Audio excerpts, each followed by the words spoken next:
Buenas noches a todos. Como siempre los domingos por acá, hablando sobre el cambio climático, la crisis climática, la emergencia climática, el calentamiento global, global warming o como quieran llamarle. Como siempre tenemos muchas noticias sobre este tema.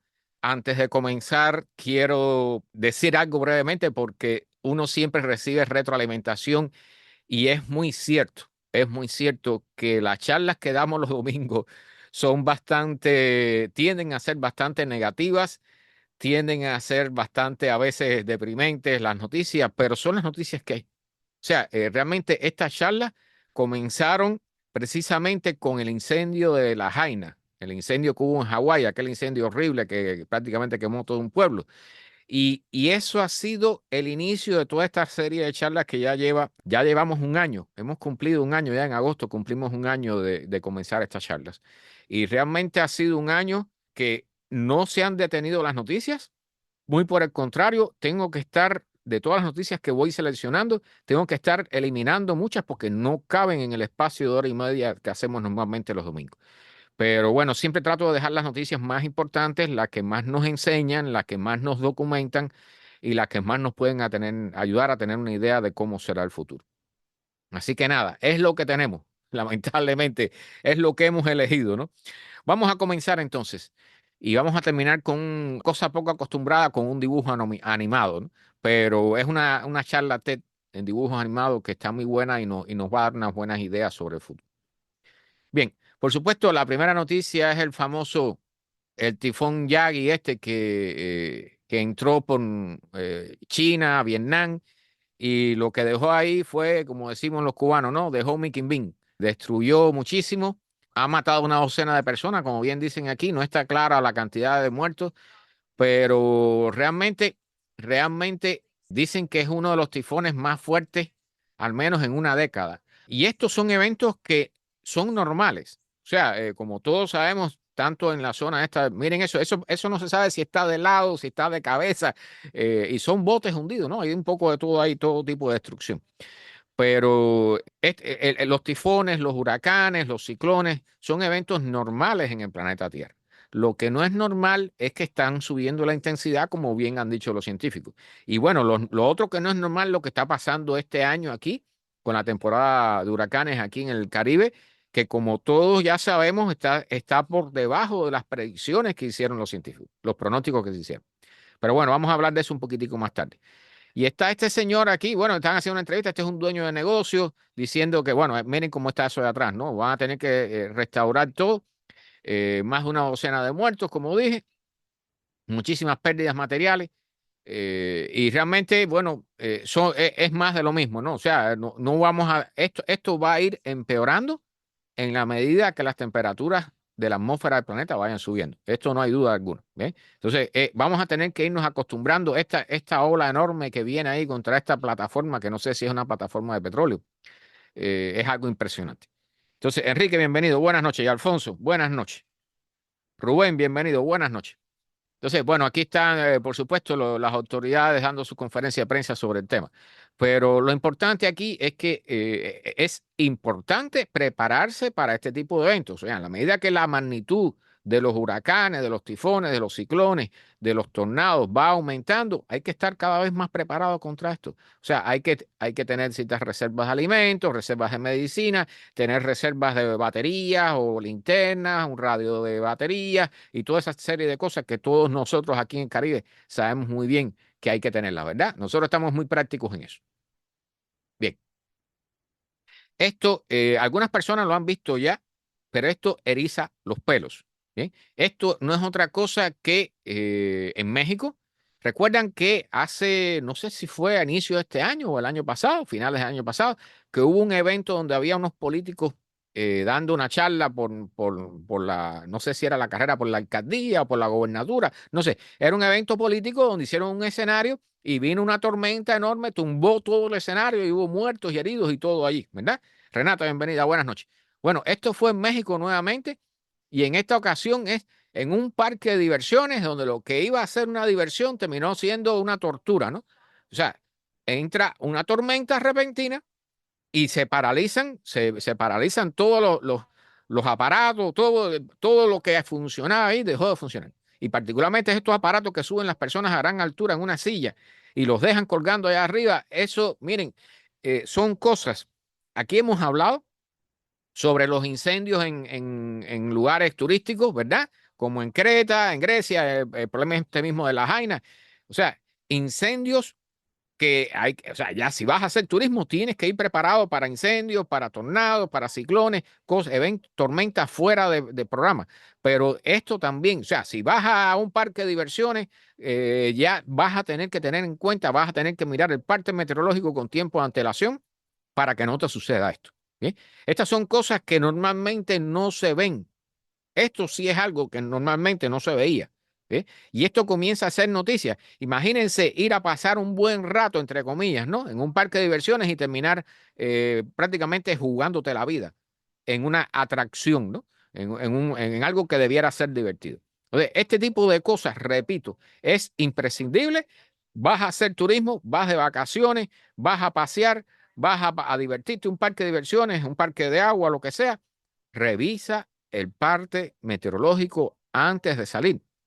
Bien, si hay avisos de tormenta, no te la juegues. Bien, estos lugares, estas alturas son peligrosas, esas alturas son mortales. O sea, si hay un fallo, si hay un tornado, si hay un viento extremadamente fuerte, una tormenta violenta, lo que sea, y fallan todos los aparatos, los frenos, lo que sea, te estás jugando la vida en algo que es la diversión de 5 minutos, cuando más. Probablemente sea 1 minuto o 2 de vueltas ahí en esa cosa. Bien, entonces esto es un mensaje que es importante tenerlo en cuenta a partir de ahora. Bien, esto me imagino que recuerden el casi huracán este que nos pasó cerca, bien, el Debby, ahora resulta que la FEMA está actualizando los mapas. La FEMA, la Agencia de Emergencia aquí en los Estados Unidos, está actualizando los mapas de inundaciones y están diciendo, por aquí están las cifras, que es lo que más me interesa de mostrarle, la cantidad de personas que van a tener que comprar seguro de inundación por la actualización de los mapas de inundación. ¿Ok? O sea, están diciendo, aunque normalmente vivas en una zona que no sea proclive a inundaciones, tenemos ahora las inundaciones no solo generadas por huracanes, por ciclones, cosas similares, sino la inundación esta que le llaman del día soleado. O sea, hay una tormenta y llueve con tal intensidad que se produce una inundación. Entonces, en esa inundación se pierde, recuerden que por cada pulgada de agua que suba el nivel, pierdes $25,000 de daños en tu casa, ¿no? Los carros, aquí tengo un video que le va a mostrar, los carros bajitos sobre todo, o incluyendo esos que andan en SUV, porque piensan que los SUV y las camionetas que venden son unas cosas increíbles, ¿no? Y no es así. ¿Eh? Entonces, la FEMA acaba de actualizar estos mapas y lo que quiero mostrarle aquí es las cifras de la cantidad de personas. Miren acá, en Miramar, 25,800 personas van a tener que comprar seguro. En Pembroke Pines, 22,000. En Fort Lauderdale, 9,000, casi 9,500. Y esta otra no logro verla bien por los subtítulos. En Hollywood hay otras 7,000 y pico. ¿Bien? Y entonces, en lo que es Miami-Dade, también hay una cifra que no es mucha, pero 20 y pico mil también, si mal no recuerdo. Entonces, todos estos mapas se van a ir actualizando y cada vez que suceda un evento meteorológico de estas magnitud, vamos a ver que los mapas se van a ir ampliando y cada vez más personas van a tener que comprar seguro. Pero eso, de seguro de inundación, eso no es suficiente. ¿Ok? Entonces, aquí hay un caso con la inundación que ocurrió en Sarasota y toda esta zona acá de Manatí, en la zona oeste de la Florida.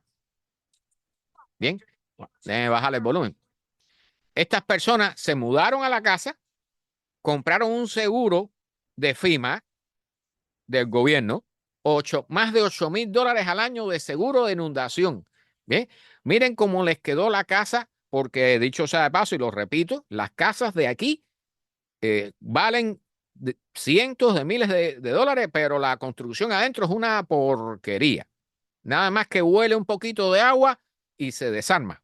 Bien, entonces, estas personas tuvieron un daño enorme con estas inundaciones en esta zona oeste de la Florida. Y entonces aplicaron porque tenían el seguro del gobierno, seguro de más de $8,000 anuales, ¿eh? Pagado. Y entonces recibe $8,600 por el National Flood Insurance, el Seguro Nacional de Inundaciones. Bien, $8,600, una póliza de $8,600 solamente para inundación. Bien, escuchen esto, los que viven aquí en la Florida, esto es importante. Y cuando aplicaron, la respuesta que recibieron eran que le habían negado el seguro. El seguro no les aceptó la reclamación. Tuvieron todas estas pérdidas, incluyendo, por supuesto, la cocina, la secadora, la lavadora, todos los muebles, bueno, cama, bueno, ya saben, ¿no? Y les negaron la aplicación. ¿Saben por qué? Porque antes de ello, escuchen esto, compraron la casa y 2 meses después se les inundó. Antes de comprar la casa, Gila, bienvenido, buenas noches. Importante esto, antes de comprar la casa se había inundado en un evento anterior, el año pasado. Escuchen esto, y como el dueño anterior aplicó para el mismo seguro, tenía este seguro también, el National Flood Insurance, el Seguro Nacional de Inundaciones, $8,600 al año. ¿Bien? El hombre aplicó y le dieron dinero para reconstruir todo eso y reparar todo eso. ¿Saben lo que hizo el hombre? No reparó nada. Le pasó maquillaje, como decimos nosotros, bien, y dejó los mismos aparatos que se habían inundado, la misma cocina, la misma lavadora, hizo una pequeña, le pagó a alguien para que hiciera 2 o 3 reparaciones elementales y vendió la casa y se fue.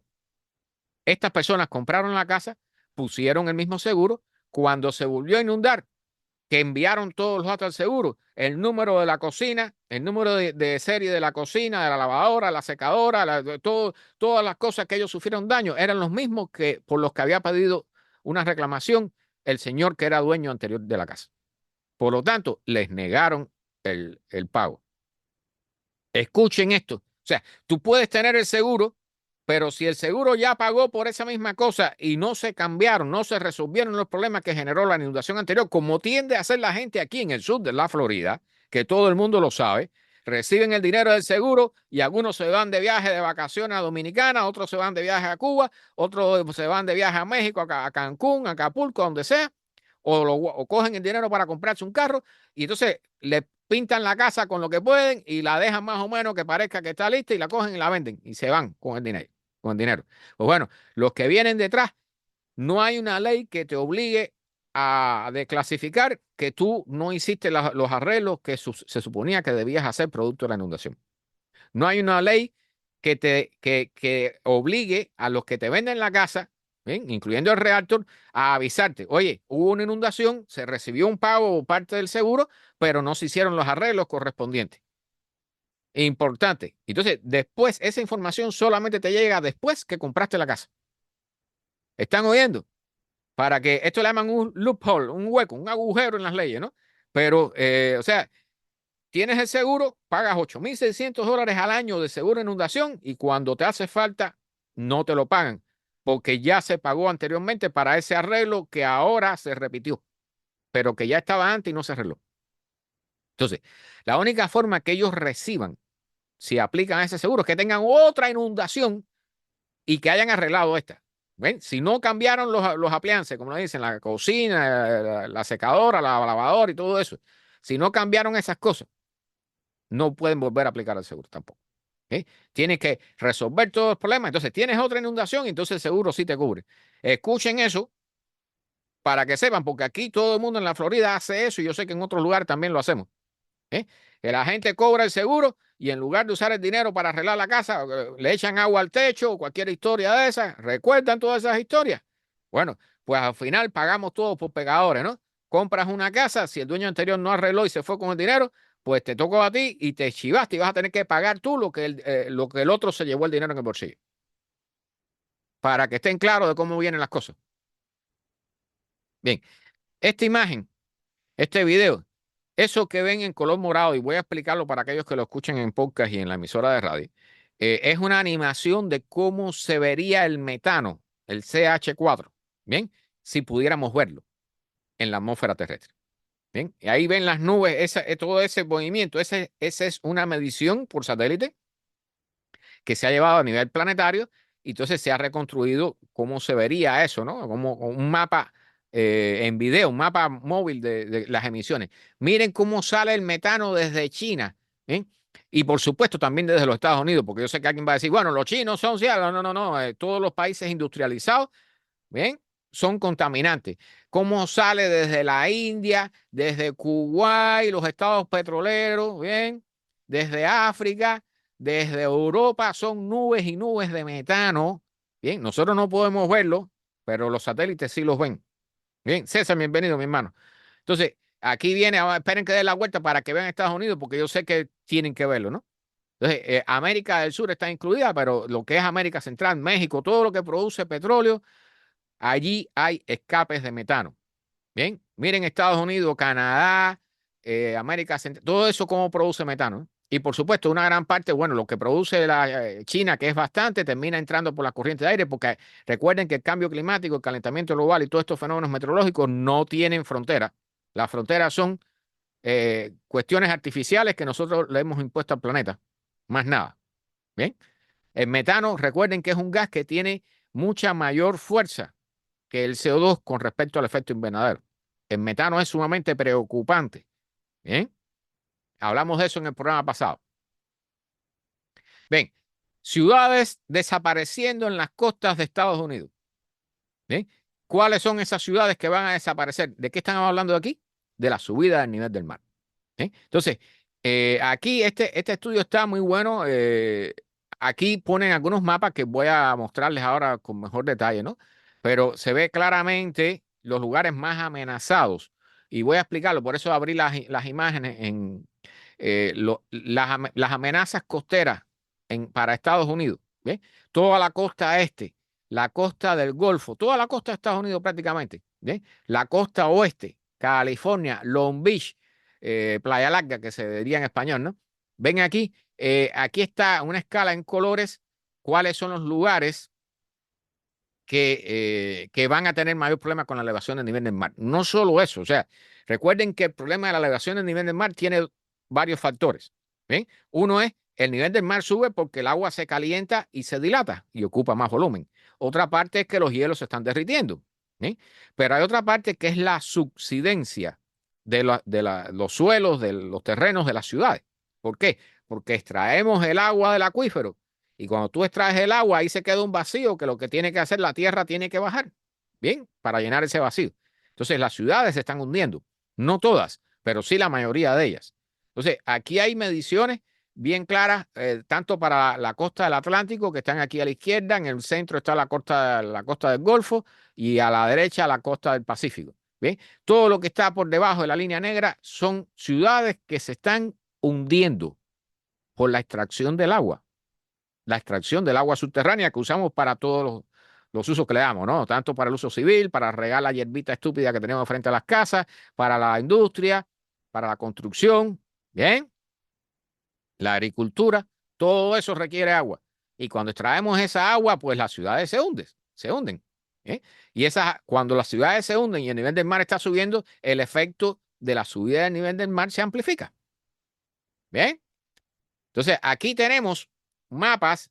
Estas son de las ciudades de la costa del Golfo, ¿bien? De aquí del Golfo de México.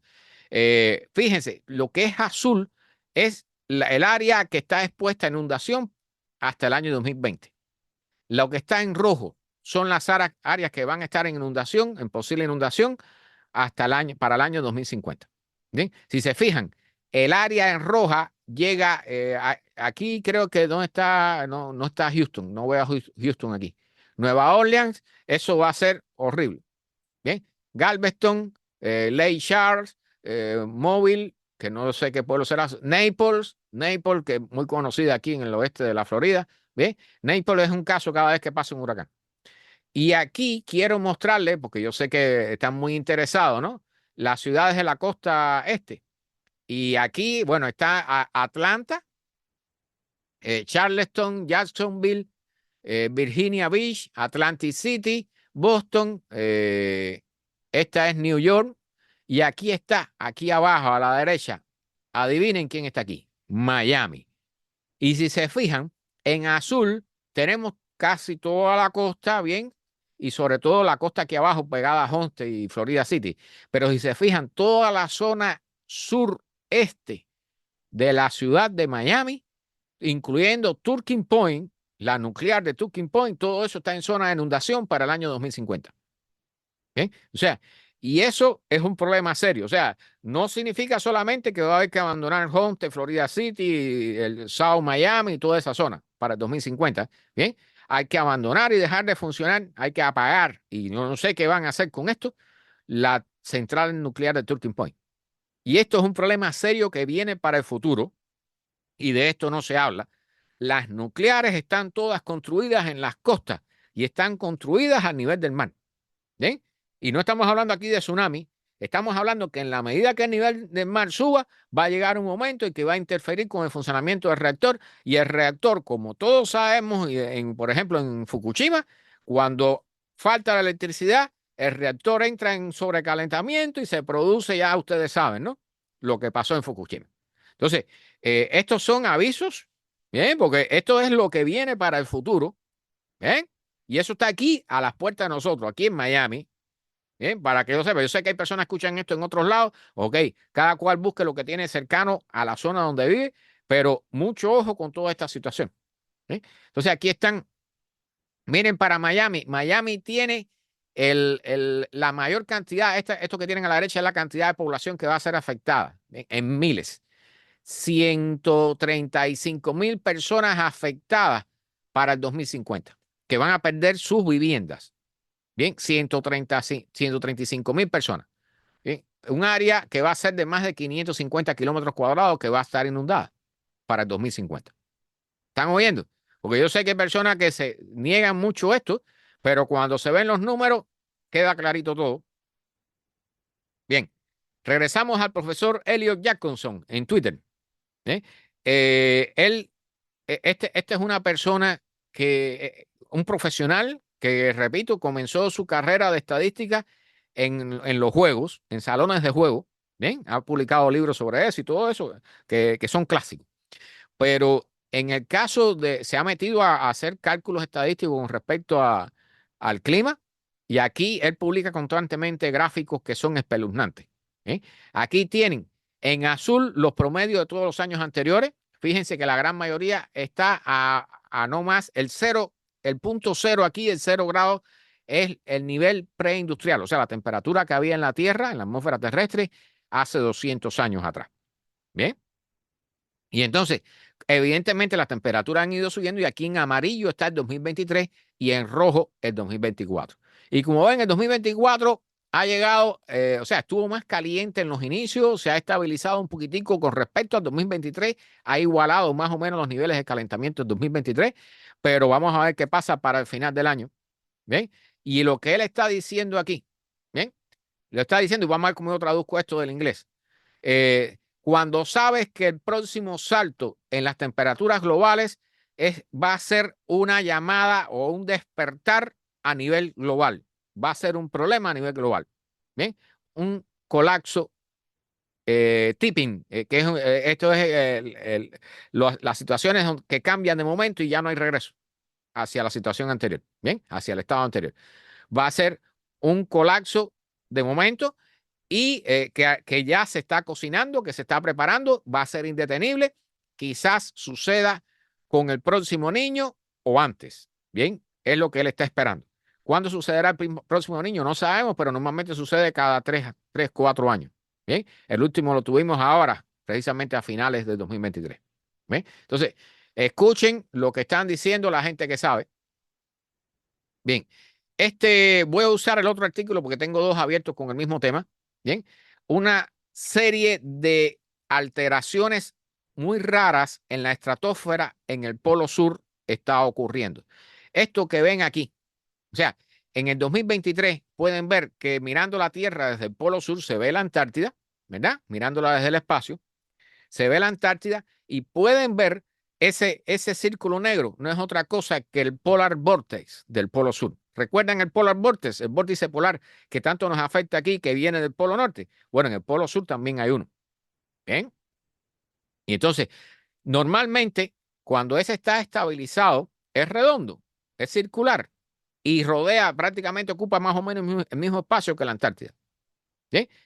Resulta que ahora en el 2024 hay un calentamiento en la estratosfera, porque el vórtice polar está en la estratosfera. ¿Bien? la estratosfera se ha calentado y entonces se ha desestabilizado el vórtice polar del Polo Sur, que está en invierno ahora, bien, porque nosotros estábamos en verano, ¿verdad? Ellos están en la estación contraria. Están en invierno y entonces esto ha generado ese vórtice polar de ser algo circular, ha pasado a parecer, no sé, un maní, una cosa alargada. ¿Eh? Y entonces lo que explican aquí, particularmente, y creo que aquí hay una imagen que está correcto, la parte verde son los vientos que van a favor de las manecillas de reloj y las partes oscuras son los vientos que van en dirección contraria a las manecillas de reloj. ¿Qué es lo que están diciendo esta gente aquí, los científicos? Que hay posibilidades, ¿bien? Porque por supuesto estos son eventos sumamente raros. ¿Eh? Dicen que el último ocurrió, si mal no recuerdo, en el 2020. O sea, hace unos cuantos años atrás. Dicen que estos eventos pueden llevar a la inversión del giro del vórtice polar en el polo sur. Y esto ocurre normalmente, cuando ocurre cada 4 o 5 años. ¿Bien? ¿Cuál es el problema con esto? Bueno, que genera récords de calor en la Antártida. Hay récords de calor que me imagino que hayan visto en Australia. ¿Bien? Y hay frío extremo en América del Sur. Ahí han ocurrido todo tipo de cosas, inundaciones, frío extremo, hay una barbaridad pasando en América del Sur. Todo eso tiene que ver con la desestabilización del polar vortex, del vórtice polar sobre la Antártida. Bien. Entonces, los científicos están extremadamente preocupados porque las temperaturas están rompiendo récords. Están hablando, las temperaturas en la estratosfera sobre la Antártida son normalmente menos 80 grados centígrados, o sea, menos 112 grados Fahrenheit. 7 de julio de este año, las temperaturas en el medio de la estratosfera subieron a 15, 15 grados, 27 grados Fahrenheit, 15 grados Celsius, generando un récord para el calentamiento más fuerte para los meses de julio, observado en la estratosfera desde que comenzaron los récords. Bien. Entonces, ¿cuál es el problema con esto también? Que creo que trae un artículo aquí que lo explica, que eso genera variaciones muy bruscas de temperaturas en la superficie de la Antártida. Y eso trae ciertas consecuencias. Bien, aquí está. La última gran frontera de la Tierra se está quemando. Bien, récord de calor en la Antártida, en el invierno en la Antártida. Récord de calor en la Antártida en medio del invierno de la Antártida. Bien. Entonces aquí explican que una de las situaciones, tal y como expliqué con lo que estaba pasando aquí en medio del verano, o sea, finales, inicios de agosto, aquí en Estados Unidos tenemos un calor horrible aquí abajo en Miami y entonces en los grandes lagos hay congelación. Bien, eso acaba con la vida silvestre, o sea, las plantas con flores, todo lo que había florecido, los insectos que salieron a polinizar, las aves migratorias que regresaron allá arriba porque están supuestamente en medio del verano.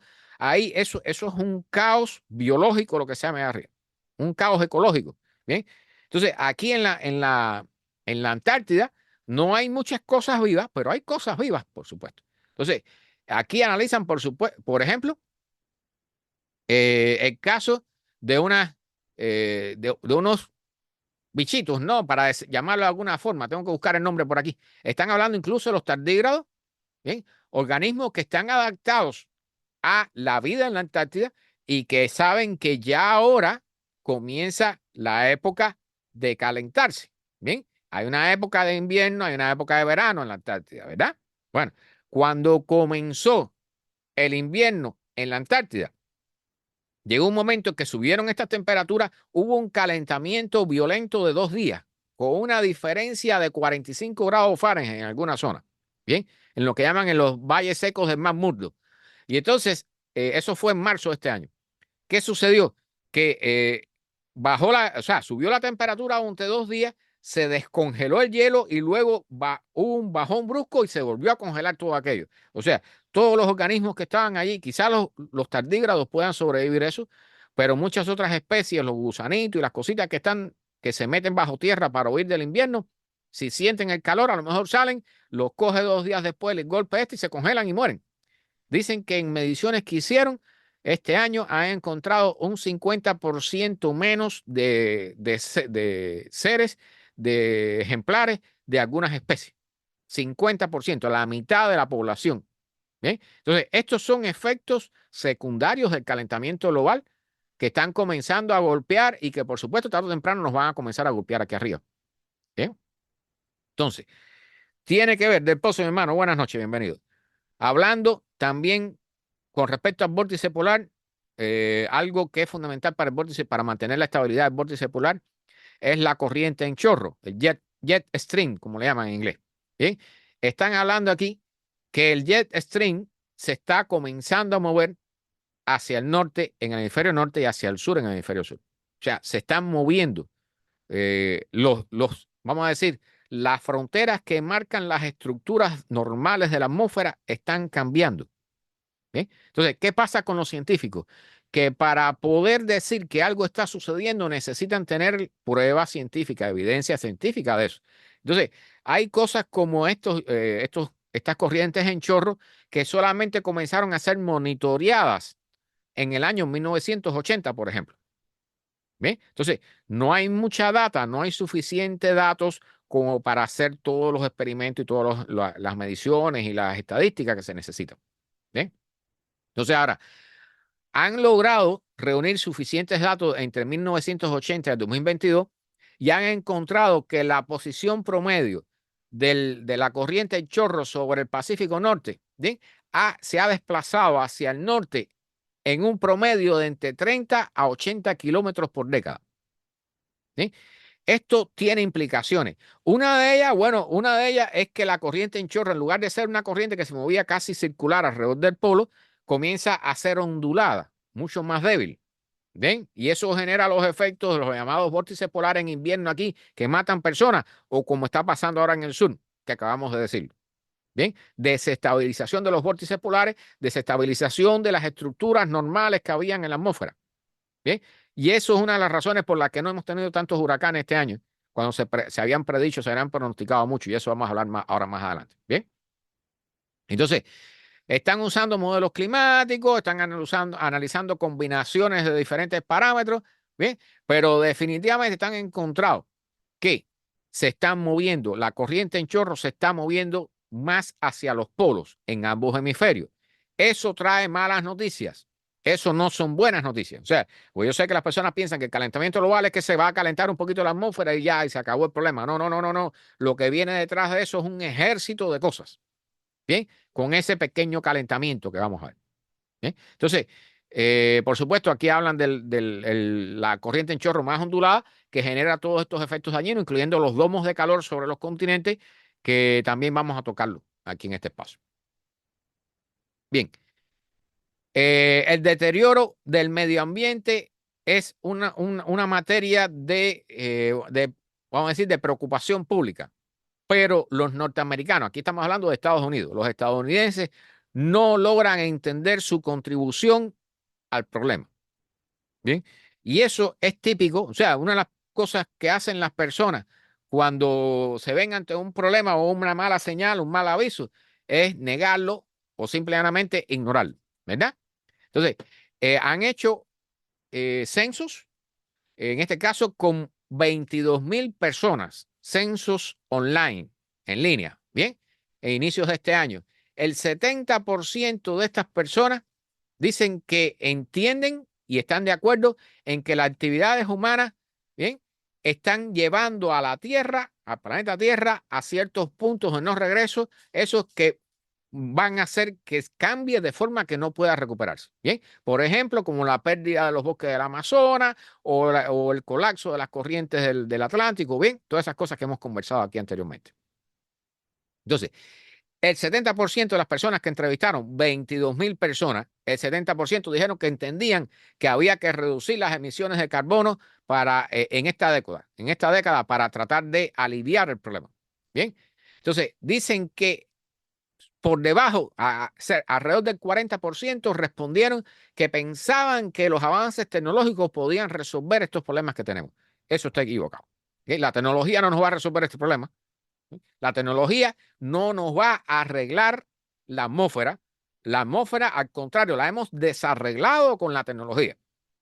Bien, y por supuesto con la cantidad de personas que son. Entonces, este censo se llama el Global Common Survey, o sea, el censo comunitario global. Bien. Entonces, aquí, bueno, hablan quienes lo hicieron, 22 países, se analizaron personas de bajo, medio y alto nivel de ingreso. Bien, pero ¿qué es lo importante aquí? Que las personas que viven en países desarrollados y particularmente aquí en los Estados Unidos, ¿bien? No entienden sus efectos sobre este problema, cuánta culpa tienen sobre este problema. Y en esto tenemos que ver todo, ¿ok? Porque si cualquiera de ustedes busquen en Google cómo calcular mi huella de carbono, ¿sí? Yo calculé mi huella de carbono y yo no soy una persona súper consumidora, ni viajo mucho en avión, ni uso mucho mi automóvil y yo genero 14 toneladas de CO2 al año.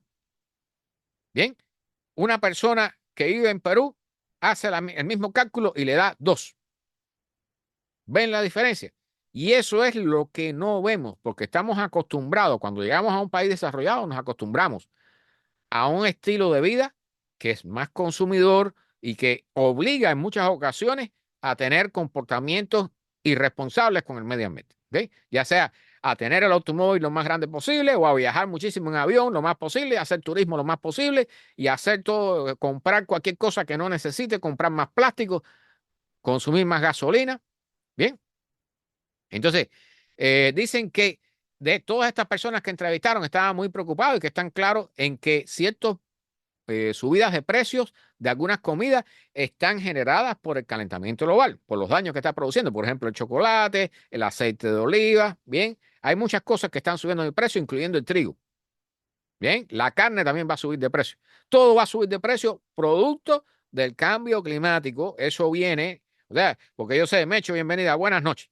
Yo sé que hay personas que enseguida, y no quiero justificar a nadie, pero enseguida se ponen a buscar que si fulanito, que si menganito, que si el senador, que si el congresista, que si el secretario de no sé qué. No, no, no, no, no. Esto viene, esté quien esté. Bueno, malo, regular, un dictador, un fascista, un comunista, socialista, del medio, de arriba, abajo, quien esté, esto va a tocar porque el golpe del cambio climático con respecto a la agricultura va a ser masivo y no va a demorar mucho. No va a demorar mucho. Lo tenemos encima, ¿bien? Y yo no sé, pero yo estoy viendo esto no más de 5 años en el futuro. Bien, puedo estar equivocado, yo no soy un científico, no soy adivino, pero yo estoy viendo el colapso de la agricultura a nivel global en unos 5 años a más tardar. Ojalá que me equivoque. Ojalá que me equivoque. Bien. Entonces dicen aquí que solamente el 15% de los que respondieron, de los que habitan en los Estados Unidos que respondieron, se consideran que no tienen responsabilidad seria con esto. Y hay una aclaración importante aquí que quiero destacar. Bien, eh, dicen que Estados Unidos es uno, o sea, por supuesto, es uno de los países que más riqueza tiene, ¿no? Y es el lugar donde habita el 38% de los millonarios de todo el planeta. El 38, casi el 40% de los millonarios del planeta viven aquí. Bien, viven aquí en los Estados Unidos. Y lo vemos y lo sabemos. Bien, y son las personas que más contaminan y las que más CO2 generan. Bien, ahora, aquí aclaran, no es necesario ser un millonario, no un billonario siquiera, un millonario con M, para entrar dentro de la cifra, en la clasificación oficial de personas con mayor nivel económico. Aquellos norteamericanos, aquellos estadounidenses, escuchen esto para que nos van a poner en nuestros talones, para que sepan, nos van a poner los zapatos. Aquellos estadounidenses, y dicho sea de paso, los que entren en la misma categoría en Europa, en cualquier país desarrollado, en Japón, entran en la misma cajita. Bien, cualquier persona estadounidense que no tenga niños y gane más de 60,000 al año después de los taxes, después de pagar los taxes, te quedas con $60,000 al año, bien, tú eres una persona rica. No porque, o sea, yo sé que algunos se van a reír, no porque tengas dinero para dilapidar, pero tú tienes una vida que cuando lo comparas con el resto del planeta, tú te sientes seguro. ¿Bien? Entonces dice que familias que tengan 3 niños, ¿ok? Que se queden después de taxes con un total de $130,000 al año, bien, están tanto estos de 60,000 sin niños o de 3 niños, estos matrimonios de 3 niños que se queden con 130,000 después de taxes, están dentro del 1% de personas más ricas del planeta. ¿Ok? Y yo sé, porque yo les digo, yo no les voy a decir cuánto gano porque no, bueno, no debo hacerlo. Pero yo estoy muy cerca de esa frontera, como la mayoría de las personas que viven en este país. Bien, particularmente aquí en el sur de la Florida. Yo sé que aquí pagar una renta y todo eso, yo sé lo que vale, todos lo sabemos, pero para que sepan, porque todos aquí comemos carne, hacemos barbecue o andamos en automóviles de 5 litros de cilindrada, volamos en avión las veces que nos da la gana, ¿ven? Todo ese tipo de cosas, nos vamos a la playa con el carro bien grande o llevamos al niño a la escuela con una camioneta que para trabajar en el monte. Bien. Entonces, dicen que la huella de carbono de las emisiones generadas por las personas más ricas, este 1%, dentro del cual estamos incluidos muchos de nosotros que vivimos aquí en los Estados Unidos, bien, eh, incluye, dicho sea de paso, aquí incluyen no solamente volar a menudo, vivir en casas enormes, bien, porque conozco personas que viven una pareja en una casa con 2 aires acondicionados. Y no estoy hablando de aire acondicionado de pared. Tienen una casa que tiene 4 y 5 cuartos para una pareja. Bien, con 2, es tan grande la casa que tienen que tener 2 aires acondicionados. Entonces, y aquí dicen, bueno, ¿por qué criticas eso? Se lo ganaron. No, no, el problema es que estamos llegando, y esto es importante entenderlo, estamos llegando a una situación del planeta, a una situación crítica del planeta, donde todos esos excesos nos van a llevar a un sufrimiento extensivo en el futuro. Y eso hay que entenderlo. Hay que corregir muchos errores que hemos cometido. Se está acabando la fiesta del billete, para decirlo clarito. Bien, Alex, bienvenido. Buenas noches. Hoy voy a hablar algo del plástico. Entonces, dicen, la mayoría de las personas están preocupadas por el estado actual del planeta, pero ¿por qué no se ve efectos, respuestas por parte de las personas? Y es que las personas le echan la culpa a los demás. Ese es el resultado final. O sea, en lugar de mirarse a sí mismo, como miran la paja en el ojo ajeno, ¿verdad? Conocen ese refrán, ¿verdad? Esa es la historia.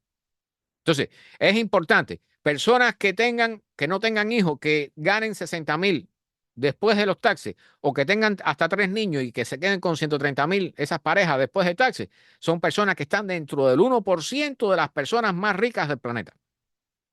Bien, a despertar.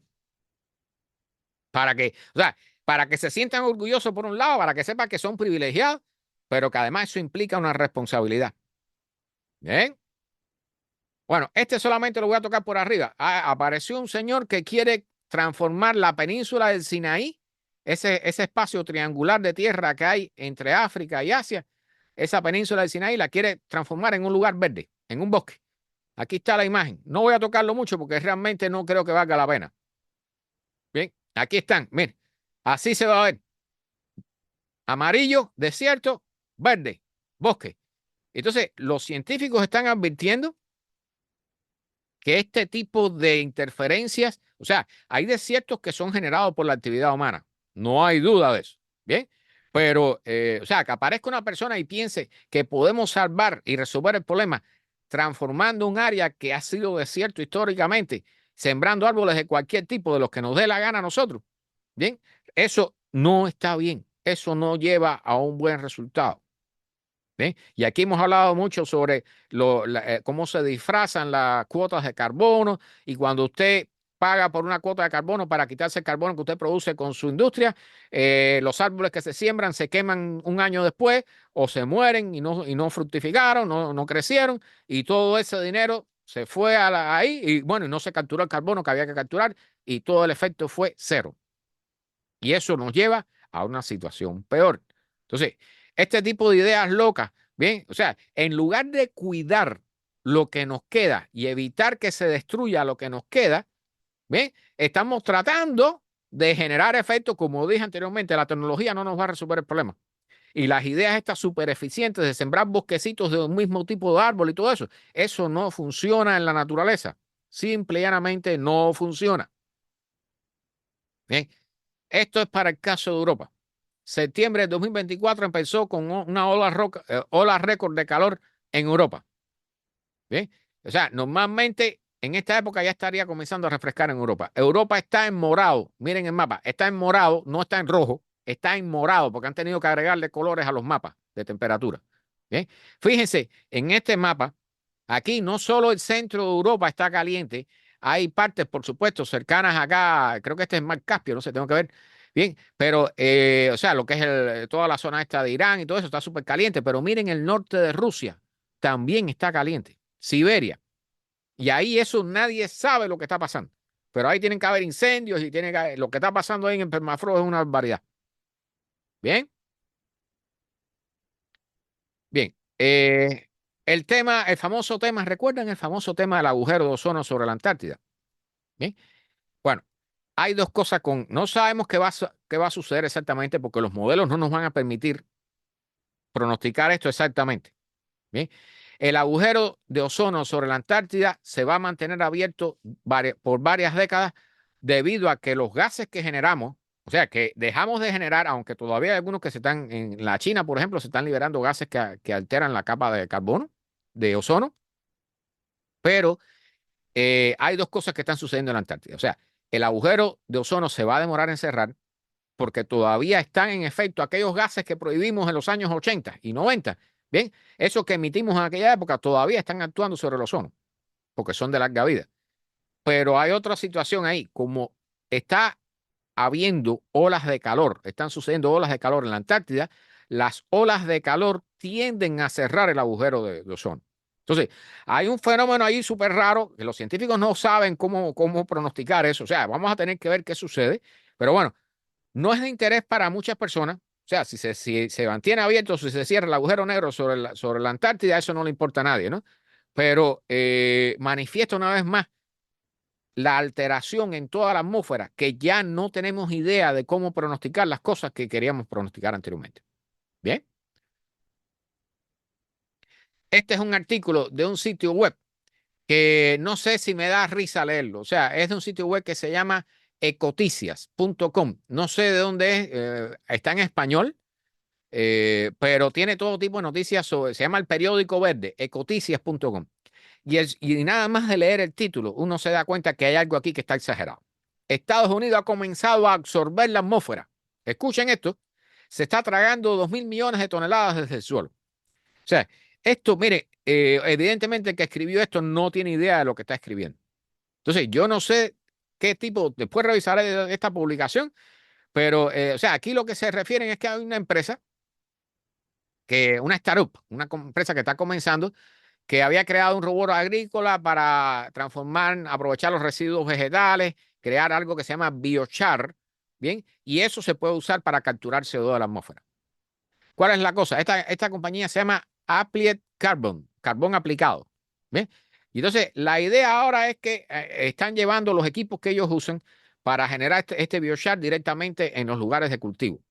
Bien, entonces eso ahorra transporte, reduce las emisiones de carbono y el biochar ayuda a enterrar parte de este carbono en el suelo, ¿no? Lo que hacen es usarlo como fertilizante al final, ¿no? Reinier, bienvenido, buenas noches.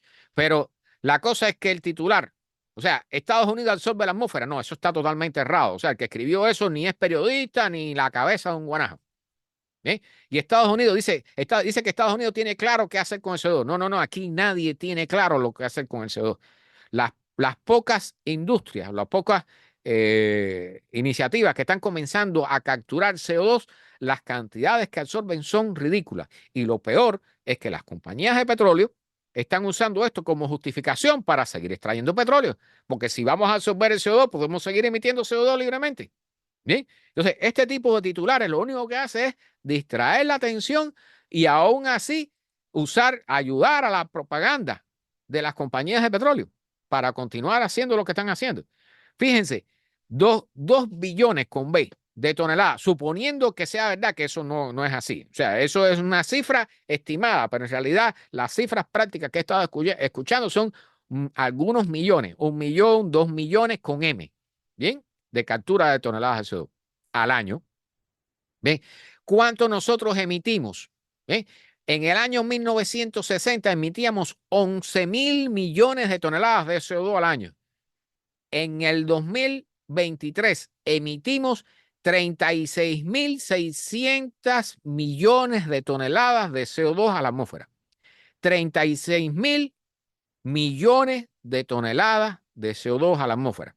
O sea, capturar 1.000 millones no resuelve el problema. Hay que sacar no solo esas 36.000 que emitimos en el 2023, hay que sacar las que emitimos en el 2022, en el 2020, en el 1960 y las que emitimos en 1955 y en el 1940 y en 1899.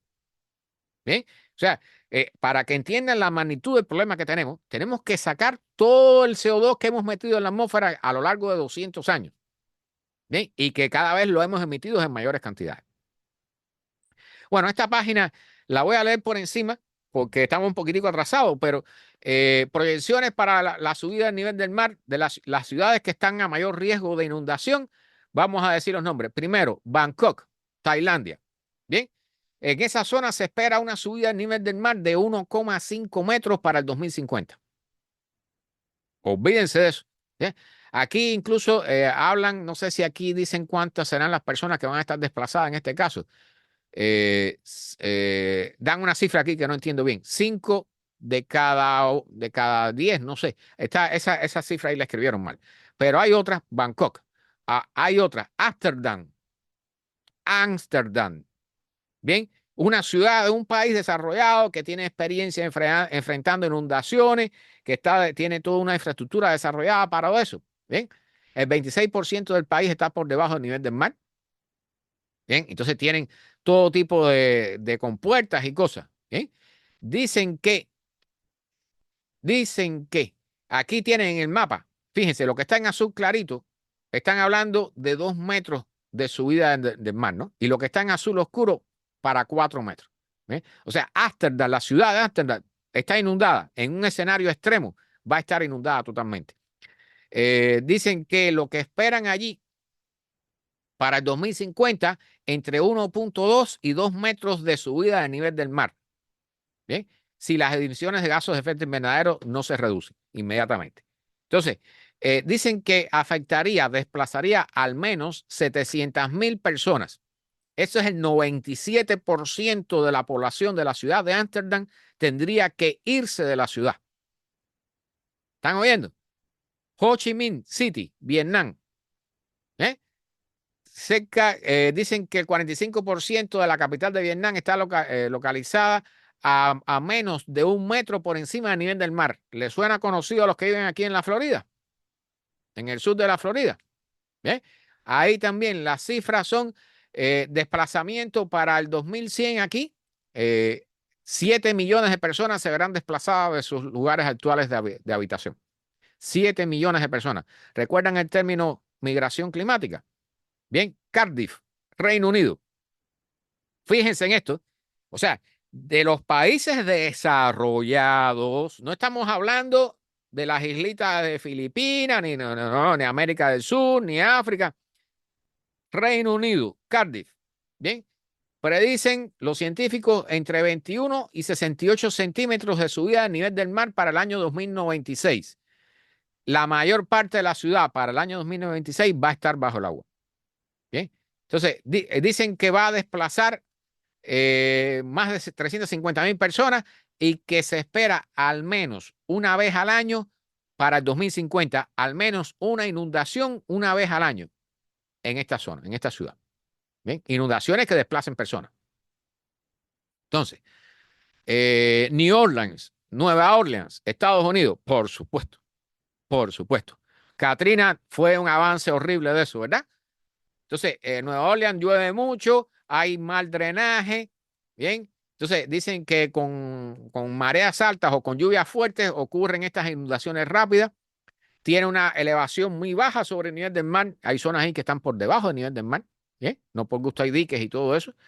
Hay serios problemas de drenaje, ¿bien? Está rodeado de aguas de zonas pantanosas y el río Mississippi, 2 grandes lagos, y todo eso contribuye a empeorar las inundaciones en la zona. Bien, entonces aquí recuerdan, por supuesto, al Katrina, que en esa ocasión la mitad de Nueva Orleans estuvo por debajo del nivel del mar, resultando en 1.800 muertos y 150.000 millones de dólares en pérdida. ¿Bien? Entonces dicen que de acuerdo a este reporte, los niveles en Luisiana pudieran subir aproximadamente un pie, 0,3 metros para el 2050 y 2 pies para el final de la centuria, o sea, para el 2100. Eso estamos hablando dentro de 75 años. ¿Bien? 2 pies. Bajo esas condiciones, el 97% de la población de Nueva Orleans va a ser desplazado. 97%. Manila, Filipinas. Hay otro caso. ¿Bien? Esta, por supuesto, Manila es golpeada. Dicen que por 20 tifones cada año en promedio. Olvídense, eso ahí va a ser un desastre. Eso, el 98% también de la población debe ser desplazada, con solamente 0,2 metros por año de subida del mar. ¿Bien? Londres. Londres, la capital del Reino Unido. Bien. Entonces, dicen aquí, por supuesto, tiene el río Támesis y la cosa es que dicen aquí, hablan de las compuertas que han construido para proteger de la ciudad de inundaciones, de las mareas y todo eso. Bien. Dicen que en la ausencia de la construcción de nuevas barreras y otras medidas preventivas, el 23% de la población de Londres, que serían aproximadamente 2 millones de personas, van a ser desplazadas por las inundaciones. Bien, las barreras actuales no van a prevenir las inundaciones a partir del año 2070. Shenzhen, China. 130.000 kilómetros cuadrados de zona costera que están por debajo a nivel o 10 metros por debajo del nivel del mar. Muchas regiones de China, incluyendo tierra adentro, van a tener inundaciones. Eso está ocurriendo ya. China se está inundando a una barbaridad. Hamburgo, Alemania, país desarrollado. Bien, para que vean que aquí todo el mundo va a coger golpe. Bien. Ahí han construido barreras por unas inundaciones que hubo, inundaciones traumatizantes que hubo en el año 1962, el río Elba. Bueno, dicen que hubo otra inundación en el 2017 que el Elba subió a 2,76 metros. Inundó un mercado histórico que había en la zona.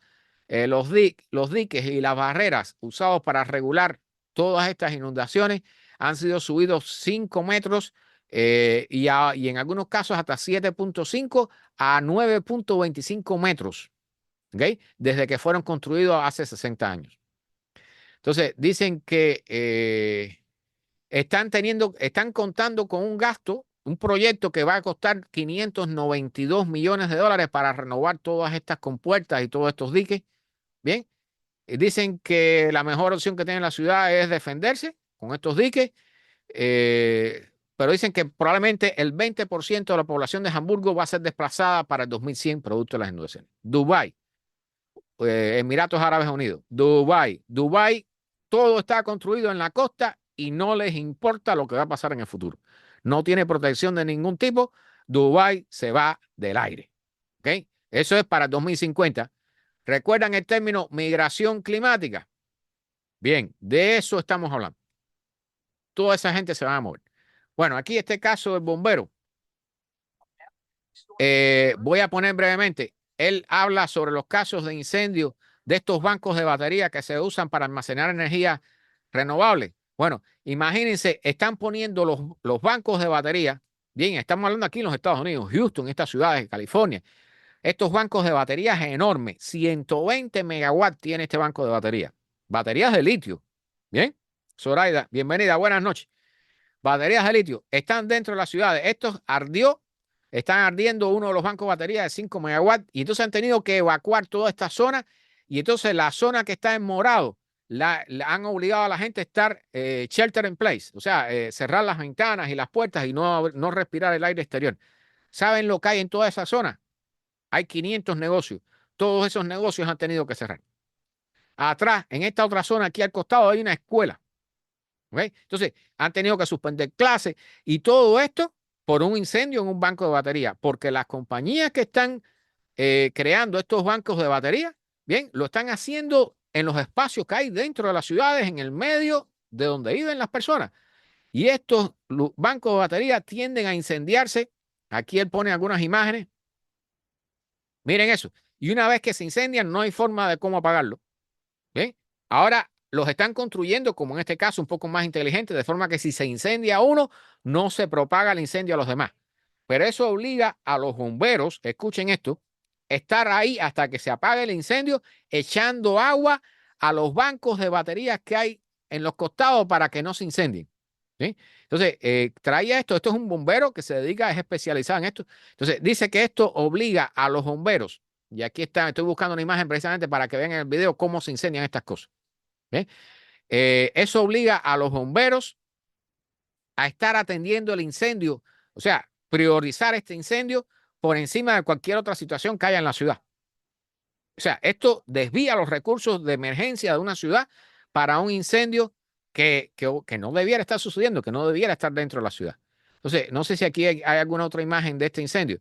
Yo quería que lo vieran porque realmente es increíble ver cada uno de esos que son contenedores, bien, son bancos de batería de 5 megawatts. Entonces, cuando eso se incendia, no lo apaga nadie. No lo apaga nadie. Hay que esperar que se apague por sí solo. Bien, se me fue esta aquí. Bien, espero, esta. Bien, se me fue un poco. Bien, aquí estamos. Finalmente, Estados Unidos, vamos a decir que logran que Estados Unidos se ponga de acuerdo con limitar la producción de plástico. Alex, escucha esto. ¿Ok? Hasta ahora, Estados Unidos había estado a favor de reciclar plástico y todos sabemos que el reciclaje no funciona. Bien, la única solución al plástico es dejar de producir plástico. Entonces, hay muchísimo plástico que se produce para cosas que no tienen sentido, nada más que para que alguien haga billete vendiendo una cosita para un hobby, ¿cómo le llama esto? Que cuando va el turista que compra un tipo tocando un muñequito de plástico tocando una guitarra, bien, todas esas cosas estúpidas que nosotros hacemos con el plástico terminan contaminando y terminando nosotros contaminando a nosotros y comiéndonos el plástico. Bien, entonces, al final parece que ahora Estados Unidos se ha puesto de acuerdo, todavía dicen, y no sé qué pasará con Arabia Saudita, Rusia y China, bien, que normalmente han estado opuestos también a reducir la producción de plástico y a basar todo en en el supuesto reciclaje. Bien, ahora parece que Estados Unidos parece que ha doblado la cabeza y dice, sí, vamos a comenzar a poner límites en la producción de plástico. Por supuesto, las compañías que de plástico dicen que esto es favorecer a los medioambientalistas y va en contra de las compañías que hacen manufactura, de la industria de manufacturado estadounidense. Por supuesto, ya, si tú dejas de producir plástico, pues vas en contra de la compañía de plástico, obviamente, ¿no? Pero eso, por supuesto, es una forma de obligar a las instituciones a tratar de obligarlo a decir que, bueno, vamos a perder puestos de trabajo por culpa de esto. Pero bueno, tienes una opción, ¿no? Tienes dos opciones. O tienes esos puestos de trabajo y continúas envenenando a las personas y el medio ambiente, o dejas de fabricar plástico. No hay otra opción. No hay otra opción. Y la batalla es difícil. Bien, algunas imágenes aquí. La carrera para tratar de averiguar qué mató. ¿Recuerdan aquel post feísimo de los delfines que estaban muriendo en la sequía que había en el Amazonas? Bien, que decían 150 delfines muertos en una laguna. ¿Recuerdan aquello? Bien, ahora esta vez los científicos están tratando de averiguar qué es lo que está matando a los delfines. Si es la temperatura del agua, que por supuesto está elevada. Por aquí lo marqué. Hay fotos aquí de todo tipo, los científicos trabajando con ellos. Pero están averiguando también si hay toxinas en el agua o contaminantes que contribuyan a la muerte de los delfines, que eso es algo que sí podemos evitar. El calentamiento, bueno, la única opción va a ser, ya saben, transferir a los delfines a lugares de mayor caudal, ¿bien? O ponerlos en algún lugar, en una piscina, en un tanque hasta que pase la época de sequía, ¿bien? Y entonces dicen que los récords de calor que hay en la zona del Amazonas son 30 veces más posibles gracias al calentamiento global. 30 veces más posible. Dicen que las temperaturas en estas lagunas llegaron el año pasado a 40.9 grados Celsius. El agua llegó a 40, casi 41 grados Celsius. El agua. O sea, eso no es agua. Eso no es un río, no es un lago. Eso es una sopa. pero una sopa acá hirviendo, 40 grados Celsius en el agua. No digo yo si se van a morir los delfines. Bien. Bien, continúan aquí de nuevo algunas imágenes de la ola de calor que hay en Europa, que nosotros no la sentimos aquí, pero hay personas muriendo en Europa por la ola de calor. Bien, y por supuesto, eso va a subir el precio de las uvas, de las olivas, todo eso, toda esa industria, la agricultura allí, bueno, va a ser un desastre. Este es el video que les dije. Esto fue en Tampa, una inundación de esta repentina, de una lluvia en medio de un día, en medio de un día soleado, porque no había huracán ni nada por el medio, ¿no? Pero allí lo que quiero subrayar con este video, bien, es que las personas que tienen automóviles como el mío, que son bajitos, un Toyota, aquí hay un Mercedes, ahí hay de todo, un Lexus, lo que sea bajito, se queda. Miren, eso es un Ford Transit, que eso es bastante alto. Se quedó botado, ¿ok? Te entra agua por la entrada del motor, ese motor no funciona más nunca, tienes que cambiarlo, ¿bien? Deben quitarle el sonido. Aquí él graba personas, miren, esta persona va, esto parece un Toyota, ¿bien? Se metió, miren el agua llegando a nivel de radiador, hasta ahí va a llegar, ¿bien? Se le va a parar el auto y no va a ir mucho más lejos. ¿Saben qué va a tener que hacer? Se va a tener que bajar y mojar, como decimos nosotros, mojar las nalgas. Bien, salir caminando, porque entre otras cosas, cuando está inundado, tú no ves por dónde tú estás manejando. Bien, hasta ahí llegó. Y entonces pasan cosas como hay un personaje que pasa en un Jeep, que no sé qué modelo es, haciendo oleaje, y eso es peor todavía para los automóviles que están alrededor. Y lo más gracioso es que él pasa en una dirección y pasa en otra, como si fuera una fiesta, como si fuera una fiesta, ¿bien? O sea, si usted ve una zona inundada, no pase, no pase con su automóvil. Mírelo ahí, ese es el automóvil, ¿bien? El Jeep, haciendo oleaje, creando más daño, y para no voy a decir la palabra que se merece, ¿no? Creando más daños a todos los que están allí en medio de ese desastre. Si te entra agua por la entrada de aire del motor, ese motor tienes que cambiarlo. Eso es un daño que implica cambiar el vehículo. Pierdes el vehículo. ¿Bien? Entonces, nada más que para que lo sepan, porque estas situaciones van a ser cada vez más a menudo. Una vez más, el profesor Elliot Jacobson en Twitter. ¿Bien? Esta es la temperatura global promedio.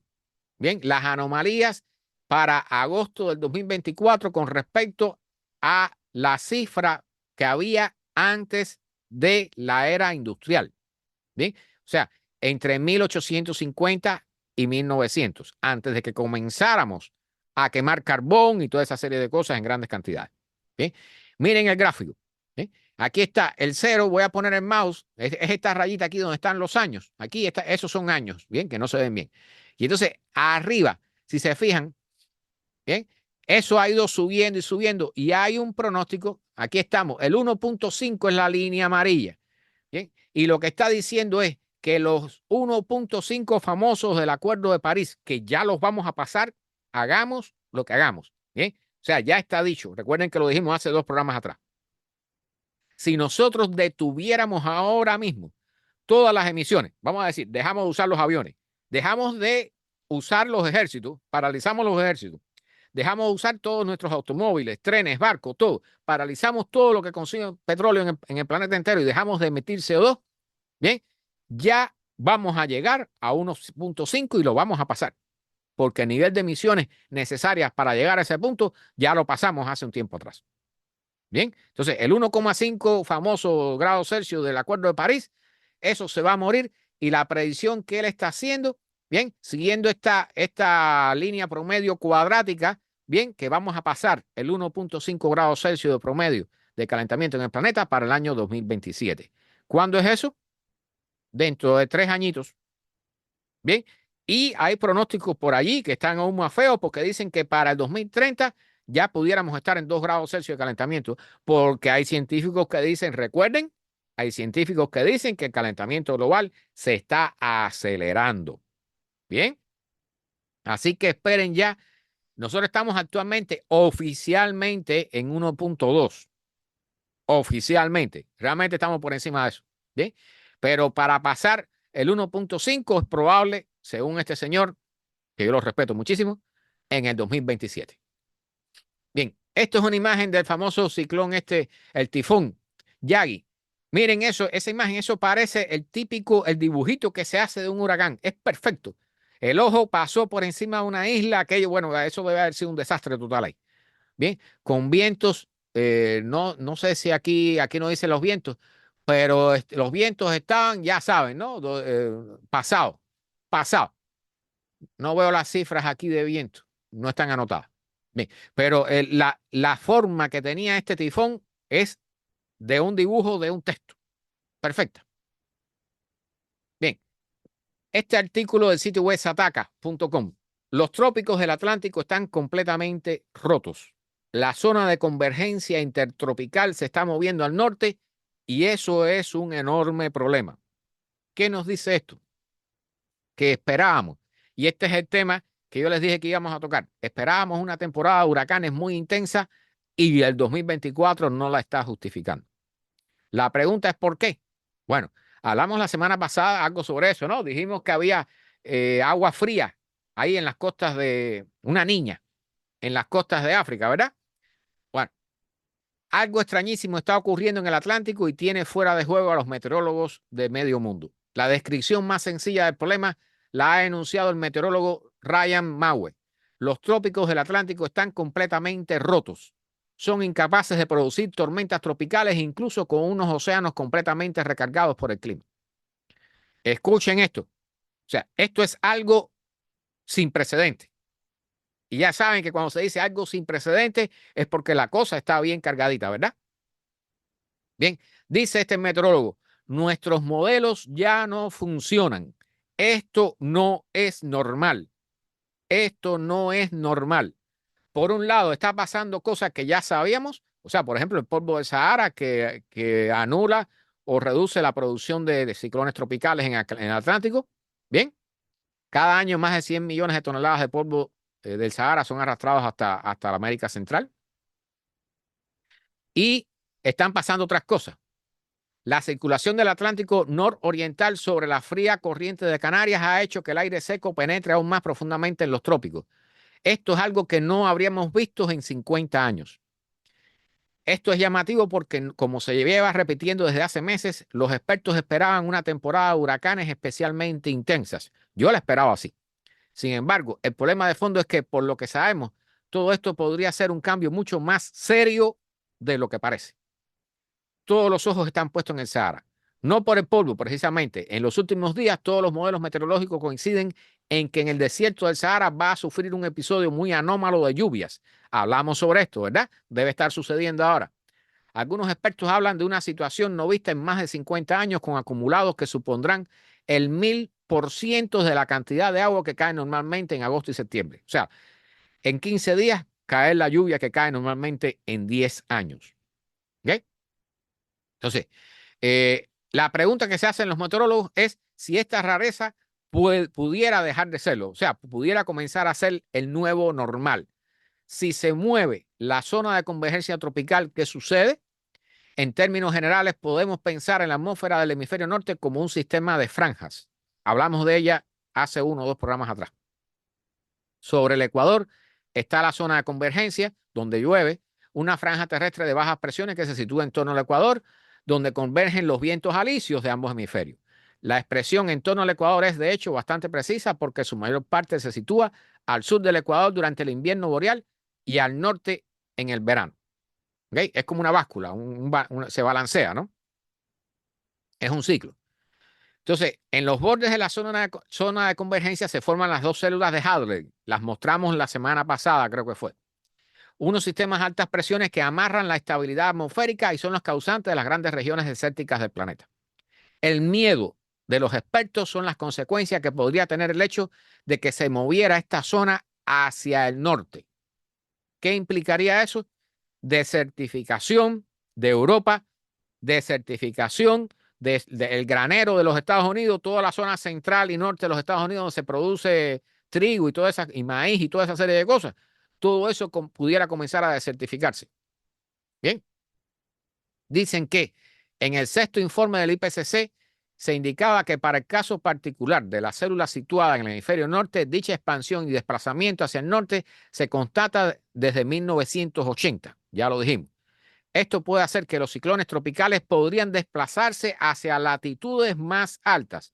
Los ciclones y los huracanes pudieran comenzar a llegar a zonas más altas, algo que quizás ya estamos viendo. ¿Recuerdan el Sandy que llegó a Nueva York y que ocasionó tremendo desastre allí? Pero también se puede avanzar en la subtropicalización de las regiones del Mediterráneo. ¿Okay? O sea, esto son malas noticias. Esto esto conlleva a la expansión de la banda de aridez, más sequías, más calor extremo, más irregularidad de las lluvias, pero también más intrusiones monzónicas desde cerca de la península ibérica. Como siempre decimos, es pronto para hacer conclusiones, pero las cosas están lo suficientemente revueltas como para estar atentos a lo que se nos viene encima. Bien, no sabemos lo que viene. El clima está cambiando, lo estamos cambiando nosotros, pero dicho sea de paso, ya no hay quien lo frene.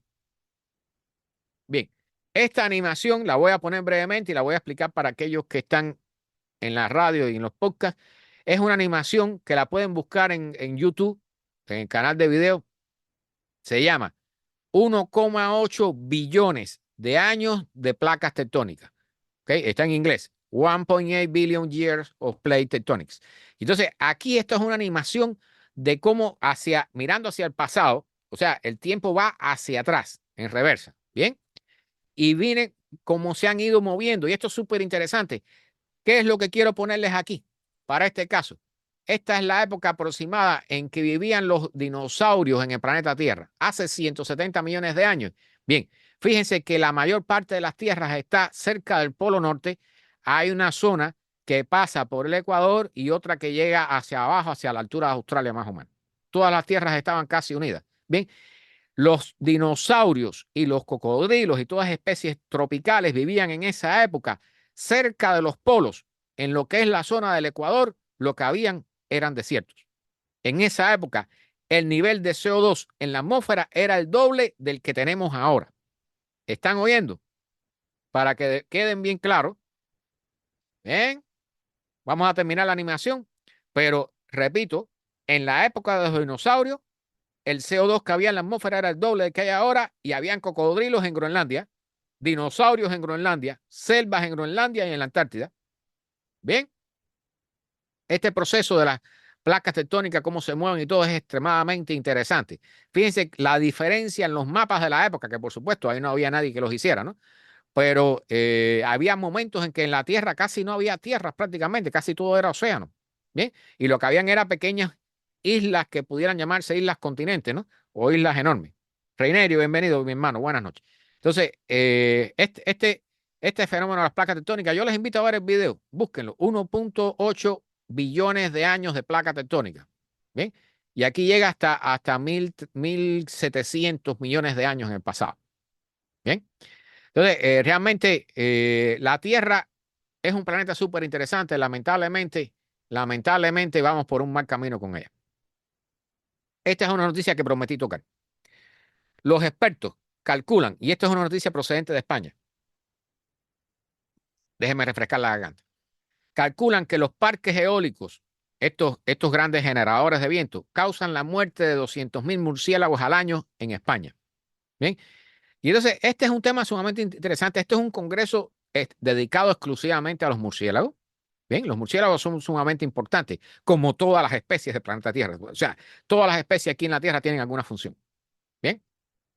Entonces, están proponiendo detener los generadores eólicos durante ciertas épocas del año y ciertas noches del año para proteger los murciélagos y todo ese tipo de historias. O sea, está muy interesante. ¿Bien? Dicen que detener esto ayudaría a reducir en las épocas de celo de los murciélagos, detener los generadores eólicos ayudaría a reducir en un 80% la mortalidad de estos mamíferos. Bien, ¿cuál es el tema y por qué les traigo esto?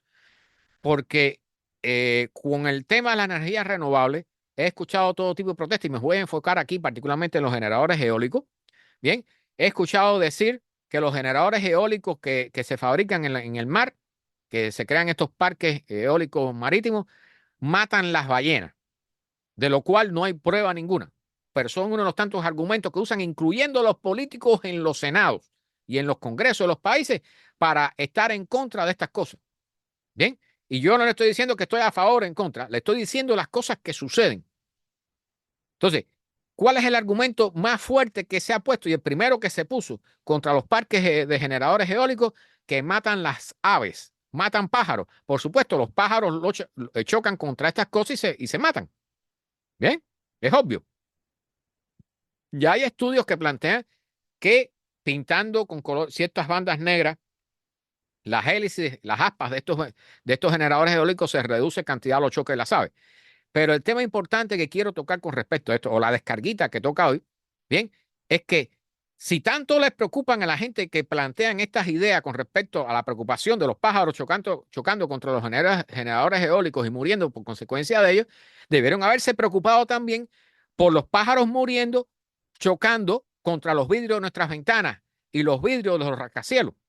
Todos nuestros edificios, las ventanas de vidrio, las puertas de vidrio de nuestros edificios y nuestros rascacielos matan a los pájaros que no pueden ver los vidrios y chocan contra ellos y se matan. Llevamos años, decenas, 100 años, 200 años construyendo edificios con ventanas de vidrio y nadie se ha preocupado por la muerte de los pájaros. En Estados Unidos, anualmente, más de 1.000 millones de pájaros mueren por choques contra los edificios. ¿Cuándo usted ha escuchado hablar sobre eso? Pero va más allá. O sea, y esto es para que lo usen, porque yo sé que hay personas que lo van a escuchar en un momento. No, porque los generadores eólicos matan pájaros. En Estados Unidos, 1.000 millones de pájaros mueren todos los años cazados por los gatos que la gente deja salir de sus casas. ¿Okay? Para aquellos que ya están tan preocupados por los pájaros que matan los generadores eólicos, mira, tienen más razones para luchar por los pájaros. ¿Bien? O sea, hay que eliminar las ventanas de vidrio, hay que prohibir los rascacielos con paredes de vidrio y hay que prohibir tener gatos. Y si tienes gatos, no puedes, lo tienes que tener dentro de tu casa y no puedes dejar que salga afuera. Y los gatos que andan por ahí hay que matarlos, porque si estamos preocupados por los pájaros que son muertos por los generadores eólicos, vamos a preocuparnos de verdad por los pájaros, pero por todos los pájaros. Solamente por los edificios de vidrio, los rascacielos de vidrio, las ventanas que usamos y por los gatos que tenemos, más de 2.000 millones de pájaros mueren solamente aquí anualmente en los Estados Unidos. Imagínense en el resto del planeta. ¿Eh? O sea, para que vean la hipocresía de la persona que se para en donde sea, en la televisión, a decir, no, porque los generadores eólicos son malos porque matan pájaros. Tú eres un hipócrita. Tú estás usando un argumento porque es el que apareció para luchar contra eso que está surgiendo ahora, contra esa tecnología. Y repito, recuerden que cuando Francia le regaló la Estatua de la Libertad a los Estados Unidos, aquí hubo protestas para que no se instalara esa cosa horrible de metal. Bien, eso fue toda una historia. Búsquenla, búsquenla. Bueno, casi terminamos. Dos cosas. Aquí quería mostrarles este video de este señor que se llama Jason Box. Bien, él hace trabajo de meteorología y climatología sumamente importante en el Ártico y particularmente en Groenlandia. Entonces, aquí, deja ver si puedo encontrar el mapa. ¿Sí? Él pone este gráfico. Actualmente estamos, para la época en que salió este video, que fue hace creo que 2 años, si mal no recuerdo, ¿bien? Estábamos en 417 partes por millón. Esta gráfica en escalera hacia arriba, que dicho sea de paso, esos puntitos, esas subidas y bajadas que ven, no es otra cosa que el ciclo de las estaciones. Bien, verano, invierno y esas cosas. Fíjense cómo desde 1960 hacia el 2020 o 22, ¿eh? Miren cómo ha ido subiendo la cantidad de CO2 en la atmósfera. Y eso lo estamos haciendo nosotros, no los volcanes, no otra cosa, no son los extraterrestres ni nada de eso, somos nosotros. Bien, cada vez que usamos nuestros automóviles, cada vez que viajamos en tren, cada vez que volamos en avión, bien, cuando comemos carne, cuando cocinamos y usamos electricidad, bien. Ahora, aquí están, miren todas las estaciones que hay en Groenlandia, ¿ven? ¿Cuál es el tema con Groenlandia? Que es un punto crítico. Recuerden que, a ver si recuerdo bien la cifra, Groenlandia solamente por sí sola creo que tendría, si se derrite por completo, tendría capacidad para subir creo que 3 metros de nivel del mar. Bien, entonces 3 o 5 metros, no recuerdo exactamente ahora, tengo que buscar la cifra. Pero lo importante de este trabajo, bien, es una persona que dicho sea de paso, o sea, ha publicado, aquí te dan todos los estudios científicos que él ha publicado, y él habla del costo que o sea, el costo de vida, de tiempo, con respecto al que él pudiera invertir con su familia porque tiene un niño. Bien, son personas, estos son héroes, señoras y señores. Son personas que están dedicando su vida a tratar de decirnos, a estudiar la situación que estamos creando en el planeta y están dejando de atender a su familia para priorizar la salud del planeta. Bien, entonces, él aquí, él tiene videos muy interesantes, explica varios fenómenos. Miren esto es una foto, esto no es un dibujo. Eso es una laguna en el hielo en la Antártida. Eso es hielo derretido, agua, bien, que se ve azulita, de lo más bonita, está precioso. Esa agua genera toda una serie de efectos que contribuyen al derretimiento del hielo. Bien, aquí pueden ver, es como un embudo. Bien, esa agua son como ríos que terminan entrando por huecos en el hielo.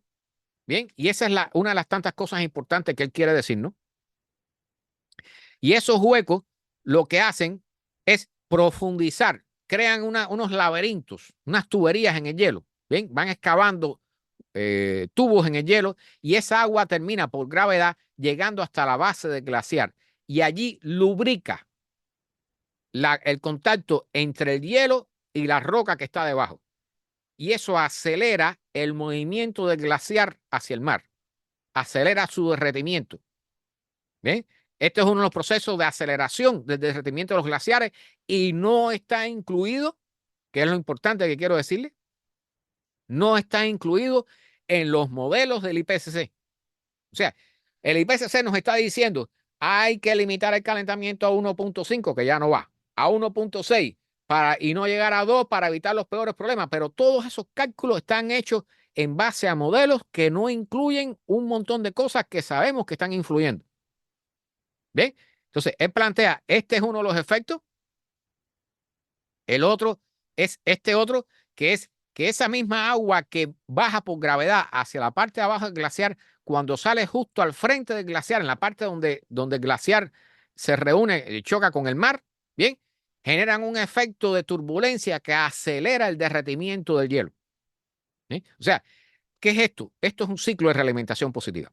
¿Sí? En la medida que el hielo se derrite, se genera un agua que a su vez acelera el derretimiento del hielo.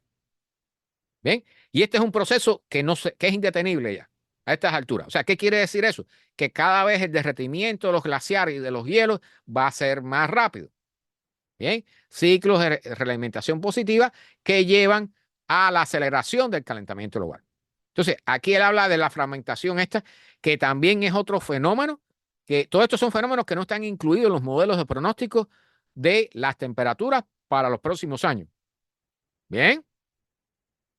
Y este último tema, que es esto que ven aquí, que se ve de color gris, que parece tierra, eso no es tierra, eso es la superficie del hielo. ¿Qué está sucediendo aquí? Que en la medida que el hielo se va derritiendo, ahí hay agua, ¿verdad? En la superficie. Y esa agua contribuye al crecimiento de algas. Y las algas no son transparentes ni son blancas. Son algas que son oscuras o que son fotosintéticas y que absorben la luz del sol.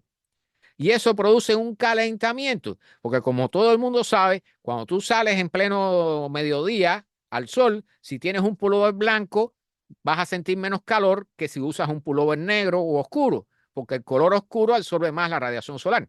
Entonces, el hielo, cuando se llena de estas algas en la superficie, se calienta y se derrite mucho más rápido. Bien, entonces, todos estos procesos están ocurriendo a la vez y no están incluidos en los modelos de pronóstico que nos dicen que ya en el año 2015 debiéramos haber reducido las emisiones bárbaramente. Bien, escuchen cifra. Bueno, este gráfico nos muestra entre 1880 y el 2030, bien, 2020 realmente, cómo ha sido el calentamiento. Y si se fijan, aquí está en el centro de esa línea está el Ecuador, hacia arriba está el Polo Norte y abajo está el Polo Sur. Bien, Las zonas que están grises es porque no habían datos. Bien. Y entonces fíjense cómo el calentamiento en el Ártico, en el océano glaciar ártico, el calentamiento tuvo un pico en 1940, 1950 y ahora ha comenzado a calentarse porque el Ártico es la zona del planeta que más rápido se está calentando. Bien, por eso allí se están derritiendo tan rápido los hielos. A partir del año 2000, el Ártico ha comenzado a acelerar su calentamiento y hay puntos en el Ártico donde las temperaturas están casi 4 grados Celsius por encima de lo que debieran estar. ¿Okay? Eso implica un derretimiento bárbaro de los hielos. Bueno, para terminar, como les prometí, hay un dibujo animado, es una charla TED, TED, ¿bien? Y aquí hay varios puntos muy importantes. ¿Y cómo se llama esta charla? ¿Cómo se verá la Tierra, el planeta Tierra, cómo se verá en el año 2050? ¿Ve? ¿Cuándo es eso? ¿Cuándo es eso? Yo que no puedo, no sé, no puedo ver en qué fecha es esta charla, pero esta charla no es muy moderna, ¿ok? Pero la cosa es que 2050 es dentro de 25 años, ¿verdad? Bien. ¿Cómo se verá la Tierra dentro de 25 años? Vamos allá. ¿Qué va a suceder si no tenemos coraje para hacer algo? Está en inglés, yo voy a rebajarle un poco, tiene los subtítulos, lo que me ayuda a explicarle. Bien, están diciendo aquí que no estamos tomando ninguna acción con respecto a las emisiones, lo cual es cierto. Bien, ¿cómo va a lucir el mundo dentro de los próximos 30 años? Es decir, esto parece que es de hace como 5 años, 4 o 5 años atrás.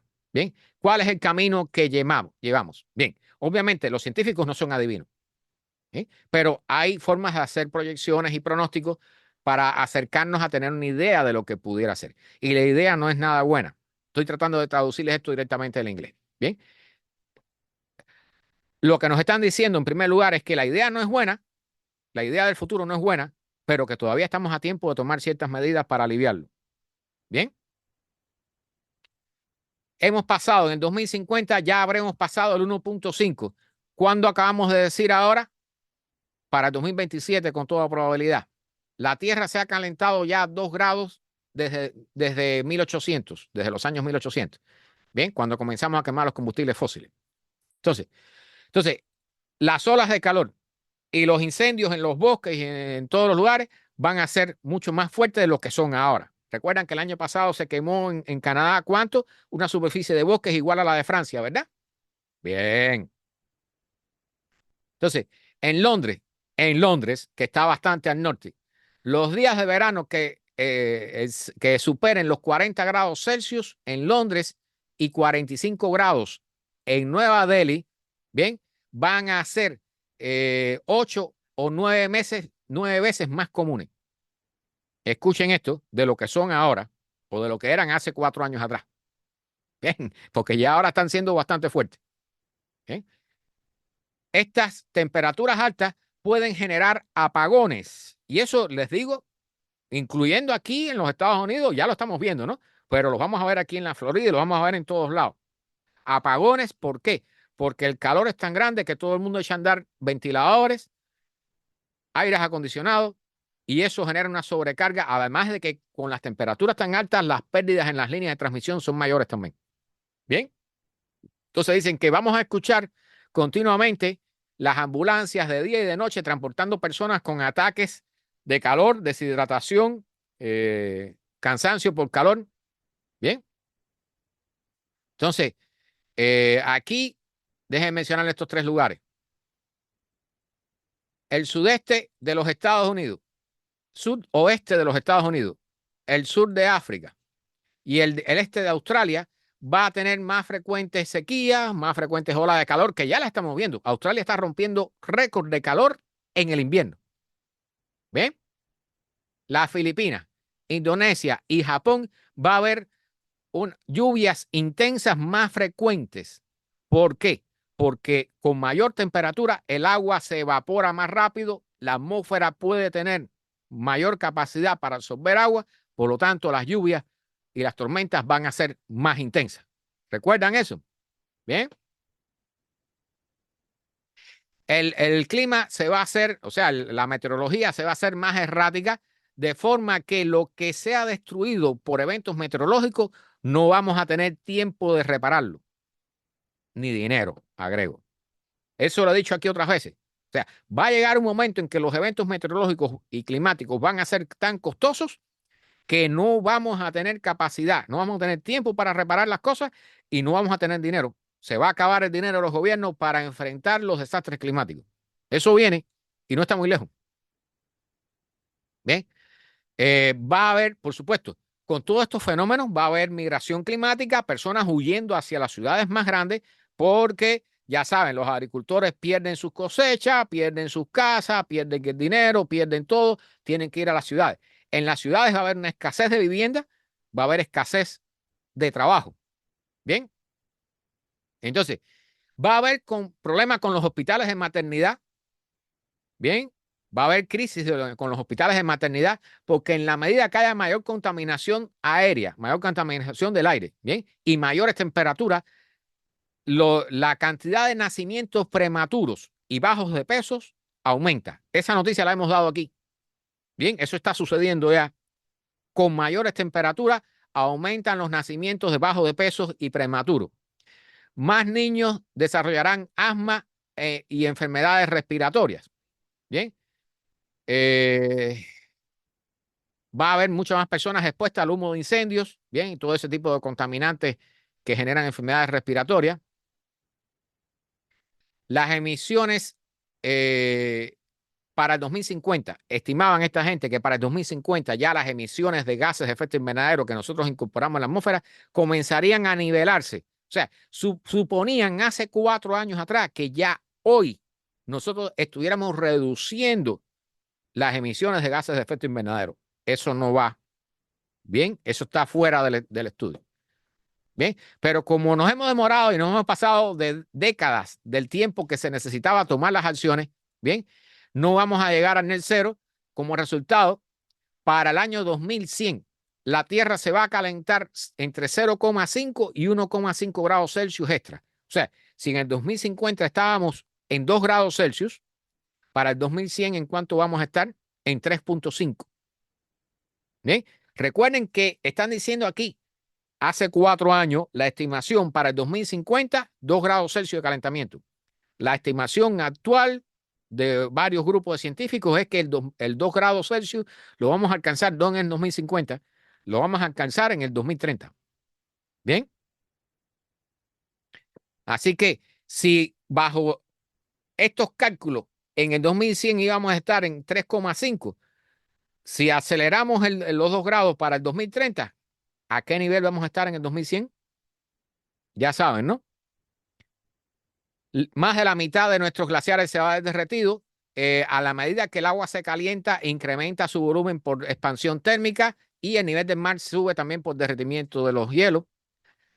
Naciones enteras, todas las que son islas, van a desaparecer o van a ser inhabitables, incluyendo islas como Cuba. Buena parte de Cuba va a desaparecer. Bien, muchas islas van a ser sumergidas. Islas como las Maldivas comenzarán a construir, que ya se está hablando de eso, construir ciudades flotantes, ¿verdad? Hemos hablado de eso en programas pasados. Ciudades flotantes que van a tener de todo, apartamentos, hospitales. Bien, la migración climática se va a incrementar. La semana pasada hablamos de migración en dónde? En Lagos, Nigeria. ¿Recuerdan esa noticia? Este video de hace 4 años, ¿qué está diciendo aquí a la derecha? Migración en Lagos. ¿Están viendo? No estaban tan equivocados. Hace 4 años ya sabían que iba a suceder lo que está sucediendo ahora. Bien. Migración climática en Mumbai, Jakarta. Jakarta está migrando. Jakarta la están mudando por completo. Les está costando billones y billones de dólares. Bien. En la medida que aumenten las mareas, que sean más altas y las tormentas extremas, que las tormentas sean más fuertes, las inundaciones van a aumentar, la infraestructura y los edificios van a sufrir y van a ser más débiles. Se estima que 200 para el 2050, en estos datos hace 4 años atrás, para el 2050 estimaban 250 millones de personas desplazadas, 250 millones de migrantes climáticos. Repito la historia. Repito, ¿recuerdan el Brexit? La famosa historia del Brexit, el desastre que hicieron los de Reino Unido, que se fueron de la Unión Europea por toda la barbaridad que hicieron allí. Bien, el Brexit y todo el desastre que ha habido en Europa en los últimos años con respecto a la migración allí, de los migrantes que están llegando, fue ocasionado por 1 millón de migrantes sirios. Todo ese desastre que ocurrió en Europa es por 1 millón de migrantes sirios. Imagínense qué va a pasar en el planeta cuando haya 250 millones de personas migrando. ¿Están oyendo la cifra? Y esto es un estimado, vamos a decir, suavecito. ¿Bien? Algunas ciudades, porque dicho sea de paso, no recuerdo ahora la cifra exacta, el año exacto, pero están esperando entre 250 y 1 billón, 1.000 millones de migrantes. ¿Ven? Bueno, ciudades como Nueva York y otras ciudades van a comenzar a crear paredes, diques de esto para evitar que el mar penetre, van a subir las autopistas, van a comenzar a elevar los trenes, los edificios, todo eso para tratar de enfrentar la subida del nivel del mar. Y esto es triste. Y les voy a poner el ejemplo. Bien, Reinerio, tú que no has escuchado este ejemplo, que es del año pasado. Los niños van a aprender en las escuelas sobre especies de vida extintas que una vez habitaron los arrecifes de coral que ya no van a existir en el 2050. ¿Bien? Los arrecifes de coral se van del aire. Los arrecifes de coral no van a llegar al 2050. ¿Recuerdan el año pasado la noticia triste, súper triste de los pingüinos? Los pingüinos emperadores que tenían ¿cuántos? 10.000 polluelos de pingüinos emperadores estaban en el hielo. El hielo de momento colapsó porque estaba muy delgado y los 10.000 pingüinitos se murieron. Bien, eso extingue las especies que quedan en la Tierra. Y ese fenómeno está sucediendo en todos lados. Las estimaciones son 100 especies desaparecen diariamente de la superficie de este planeta.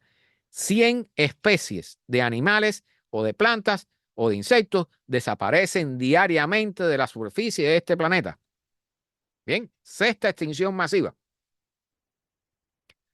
Entonces, ¿qué otra cosa dice aquí? Aquí viene la parte buena. El precio de los alimentos va a subir y vamos a tener cada vez menos. Van a haber especies de frutas, vegetales y otros tipos de alimentos, de productos agrícolas, que van a comenzar a desaparecer de los supermercados. ¿Qué está pasando con las olivas y las uvas producidas en Europa? Por si no lo saben, eso está comenzando a pasar. Y las olivas van a desaparecer.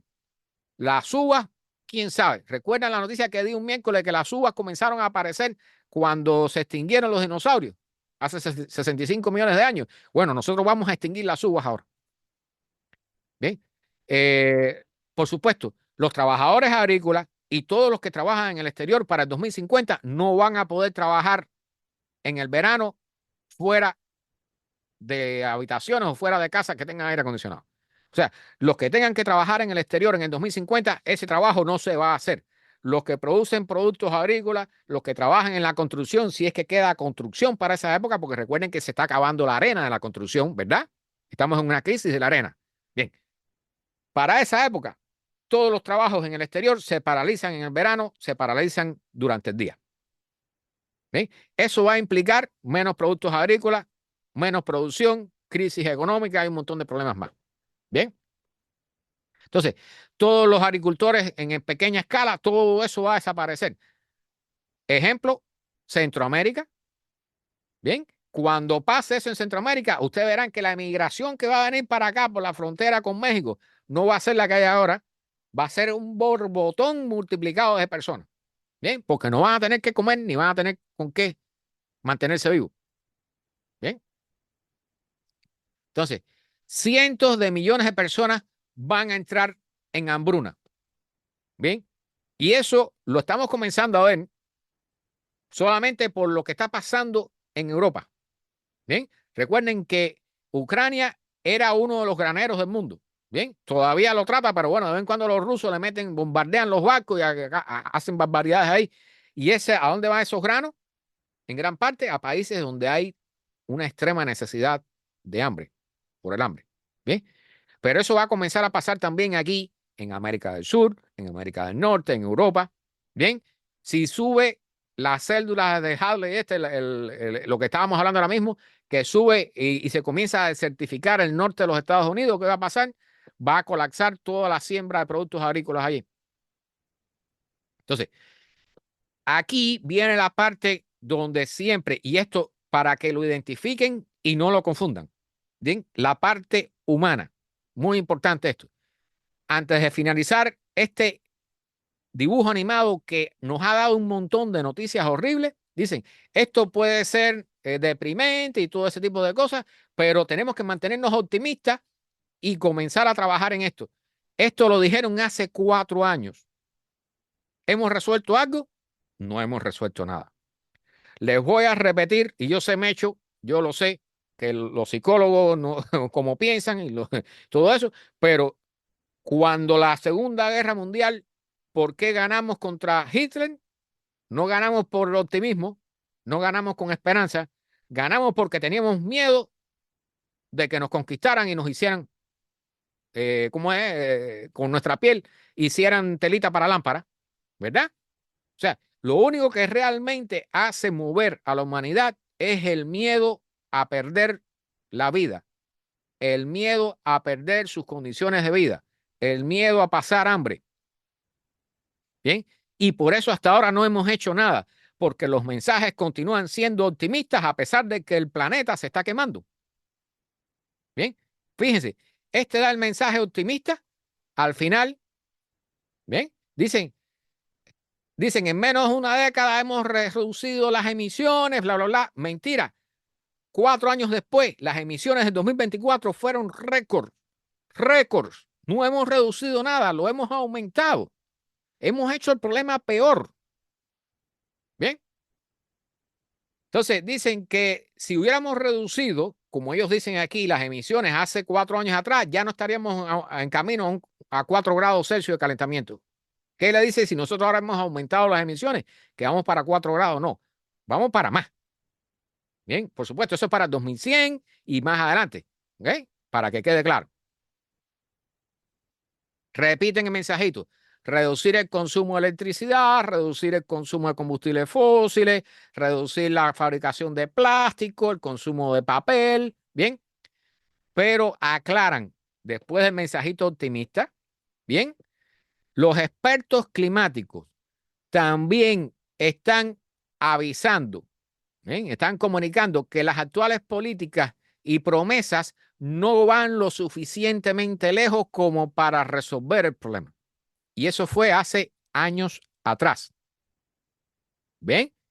Están advirtiendo los expertos climáticos las políticas que se han propuesto y las promesas que se han hecho que no se han cumplido, ni las políticas ni las promesas se han cumplido. Esas políticas y esas promesas que si se hubieran cumplido aún no serían suficientes. Pero como no hemos cumplido ni con las promesas ni con las políticas, pues ya saben, ¿no? Es 2 veces la cosa, ¿no? 2 veces el problema. Entonces, dicen aquí, y esto es muy importante, para resolver o aliviar este problema, vamos a necesitar hacer cambios radicales. Bien, y este es un mensaje importante. Y cambios radicales quiere decir dejar de usar petróleo, dejar de usar gas, no usar automóviles, comenzar a usar bicicleta, comenzar a caminar, ciudades de 15 minutos, bien, y muchísimas cosas más. Y por supuesto, poner a políticos y tomadores de decisiones que tengan la cabeza bien puesta y que sean inteligentes y que reciban el mensaje que nosotros tenemos que transmitirles. Nosotros tenemos también responsabilidad en esto.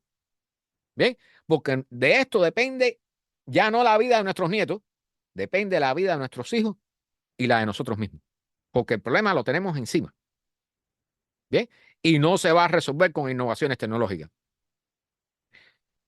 Antes de terminar, Pozo, hermano de Pozo, me puso: cuando al hielo lo cubran cenizas volcánicas o provenientes de incendios, se derriten más rápidamente. Exactamente, lo iba a mencionar y me lo quitaste de la boca.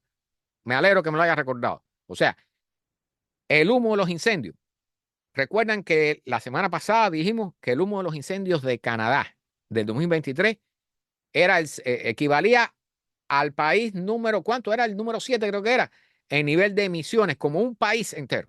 Bien, pero todo ese hollín que sale de los incendios cuando se deposita sobre los hielos, absorbe más la radiación solar y derrite más rápido el hielo.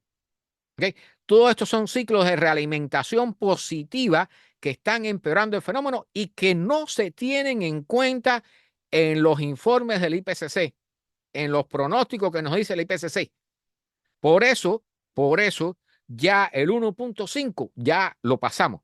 No lo hemos pasado oficialmente, pero hagamos lo que hagamos ahora, aunque nos sentemos en la casa sin hacer nada, ya vamos a pasar el 1.5. Bien, ¿cuándo vamos a pasar el 1.5? Allá más o menos para el 2027. Bien, pero si no hacemos nada, vamos a seguir y para el 2030 vamos a pasar el 2. Y cuando lleguemos al 2050 estaremos en 2,5 por lo menos, si no es que estamos en 3 ya. Y si quieren tener una idea de cómo es el mundo bajo esas condiciones, miren Europa cómo está. Europa está actualmente bajo 2 grados Celsius de calentamiento. Miren los incendios que hay allí, miren la devastación en la agricultura, miren los desastres de la migración climática que está ocurriendo. Eso es un avance de los 2 grados. ¿Y esos 2 grados cuándo serán? En el 2030. Nos quedan unos añitos para estar ahí. Todos los que estamos oyendo esta charla ahora vamos a estar vivos en su mayoría para esa época y lo vamos a vivir. Así que o hacemos algo ahora o nos sentamos a echarnos fresco y tendremos que soportar lo que nos toque para esa época. Bien, vamos a dejarlo aquí, que ha sido 1 hora y 55 minutos de charla. Bien, pero la hemos aprovechado hoy. Para aquellos, recuerden que esta charla se queda grabada aquí en Facebook y el que llegó tarde puede verla desde el inicio, nada más que le da la reinicia y puede verla completa. Bien, estas charlas se graban en forma de podcast en Spotify, se quedan en nuestro canal que se llama GW From Miami. GW From Miami no es una marca de zapatos. Bien, es el canal que se llama Global Warming From Miami. Bien, ahí están todas estas charlas, están en forma de podcast y están en forma de video. El podcast sube esta noche, el video de esta charla debe subirse el jueves probablemente.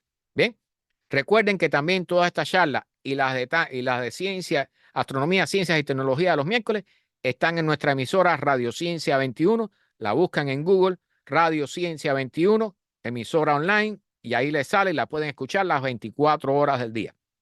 Bien, muchas gracias a todos por estar. Gracias por los likes, por los corazoncitos. Por favor, si pueden compartir, se lo agradecemos. Si pueden llegarse por YouTube y dejarnos un like y suscribirse, también se lo agradecemos muchísimo. Cualquier pregunta, cualquier solicitud de estos enlaces que hemos usado, me la pueden pedir en los comentarios. Y los enlaces de todas estas noticias los pongo en el About. En la parte del video, cuando lo subo a YouTube, ahí están todos los enlaces a estas noticias. Cualquiera puede entrar ahí, hacerle clic y ver la noticia. Bien, todo queda bien documentado. Así que nada, siguiendo la ciencia como siempre y estas noticias bueno, me he hecho ya sé, bastante deprimente los domingos por la noche, pero como siempre digo, es importante cuando nos viene un huracán, un terremoto o un volcán, es importante estar documentado, estar informado para asegurar no solo nuestra supervivencia, sino también la de nuestros familiares, amigos y compañeros. Bien, recuerden que la palabra del futuro, ¿cuál es? Solidaridad. Bien, bueno, nada. Buenas noches a todos y nos vemos en otra charla sobre tema del calentamiento global, global warming o como quieran llamarle. Chao, buenas noches.